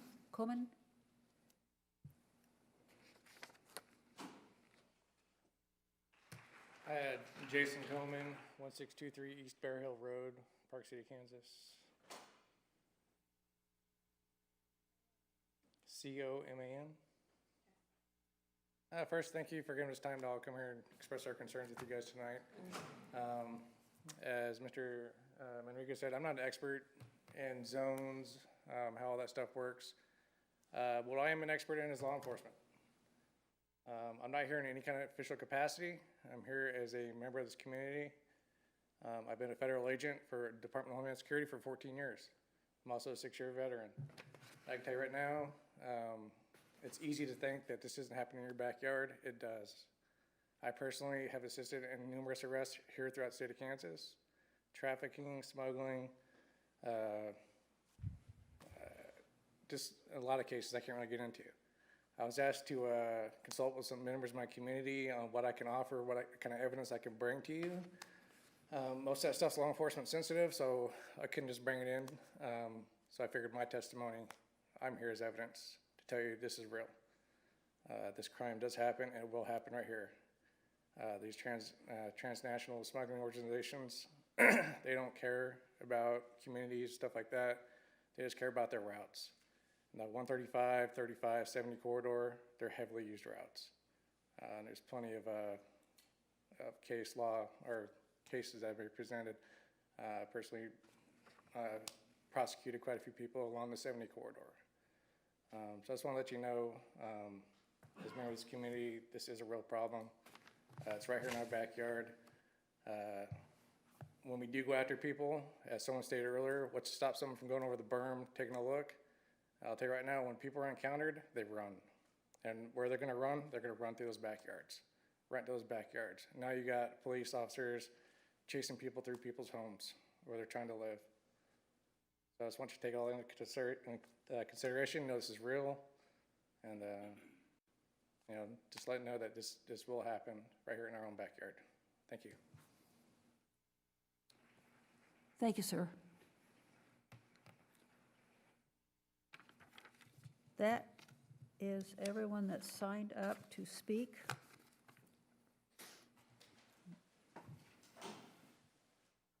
Okay.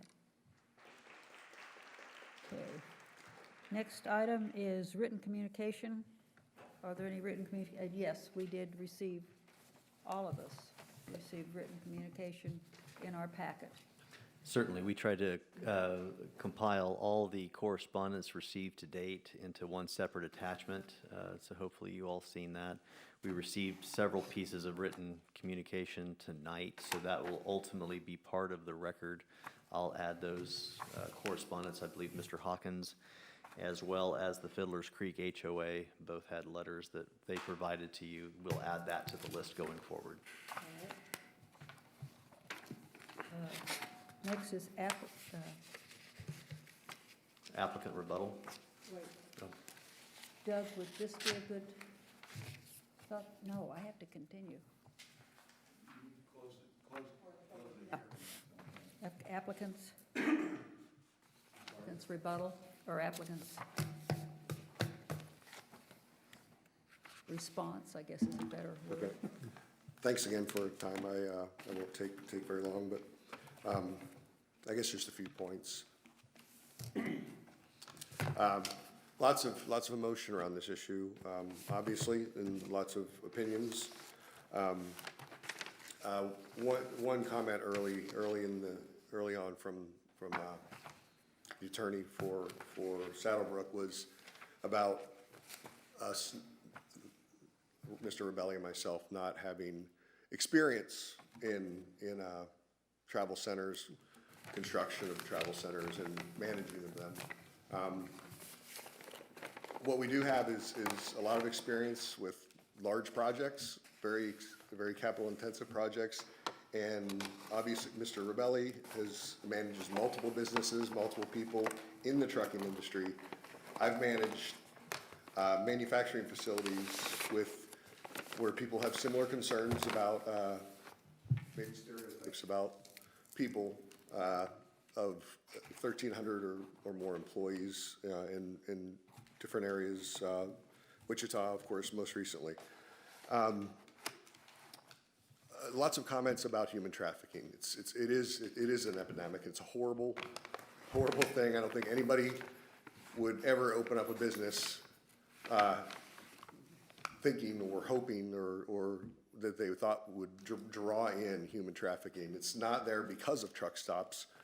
And just an example, I heard several times, it's inevitable, it will happen, that sort of thing. Love's is a business I referenced earlier. They have hundreds of travel centers across this country, modern travel centers. They've never had one. Never had one abduction in human trafficking from there. Just as a fact, rather than I guess an opinion. And also lots of comments about the light, the light pollution, and the air is going to smell and have an odor and poison everyone, in addition to noise. I believe the mitigation efforts we have planned will not happen. That will not be there. We can share more detailed plan, but our lighting will not be visible from that neighborhood. We're not putting in Camperland lighting that I know that they're all struggling with. I driven by there at night intentionally to see it, and it's pretty bright. Intense. It's pretty bright. It's also pretty loud and bright on the highway, and with some of our mitigation efforts, and it's not all around a hill or a berm. We'll fix some of the current issues. I mean, we hear about the speculation about what will be there today. The view is of 135, 700 feet away. We want to correct that as well. I mean, our goal is to be a good neighbor. We share that with the board. I think there's lots of businesses that come in, similar businesses that could do everything we're planning to do, less the overnight parking, that may not be as good at neighbors. We're here, we're in Park City. Lou's runs in Park City. We care about the area. We have no intention of that. Lots of references about you wouldn't want it near you. I have businesses near me where I live within a mile that, are similar, I would say. And I don't want to necessarily share details now, but that are, would be concerning, I guess, if I described it in the right way. And the other, there's a few things I would share about that some of the quotes from Lou may have been a little bit misleading. And last, we believe in this business. We believe in the rezoning of this property is the right thing for Park City and for our professional drivers, both here and across the country. I hear lots of comments about we value truckers and we value travel centers and we care about them, but they're going to bring, and I don't hear the truck stop's going to bring. What the reality is truckers are going to bring all this crime and child abduction and things like that. And I believe it's in the environment you create, you'll bring crime, or you will not be a place that promotes or is an area easy to do crime. We're the latter. And I guess lastly, a couple of comments about what happens in 10 years when, we retire or sell, whatever. That could be said about any business out there. Any business, if you go to a McDonald's in the wrong town, it's extremely dangerous. Or McDonald's that isn't managed well, extremely dangerous. So, that concern is, I think, would be a concern with any business opening here.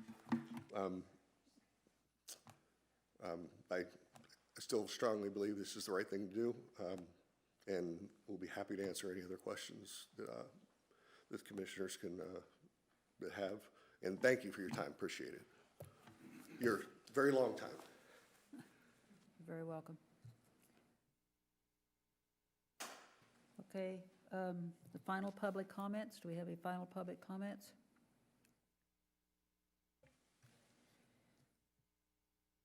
Hearing no further public comments, I hereby close the hearing at whatever it is, 10:43. At this time, in the scheme of things, we would deliberate. However, it is 10:45. At this time, I would entertain a motion from one of you all, to recess the Planning Commission meeting until Monday, October 26, 2020, at 7 PM, where we will take up where we are now. Do I hear a motion? I'll make the motion that we recess until following Monday. I won't repeat the date. So that we can conclude our meeting. Second that. Okay, Chris made a motion and Milo seconded that we recess the Planning Commission meeting until Monday, October 26, which is following Monday, 2020, at 7 PM here in the council chambers. Debbie, do you need to repeat that? All right. All those in favor say aye. Aye. Opposed? Motion carries. I make a motion to adjourn. Have to, we're not adjourned yet. Oh. We're just recessed. We've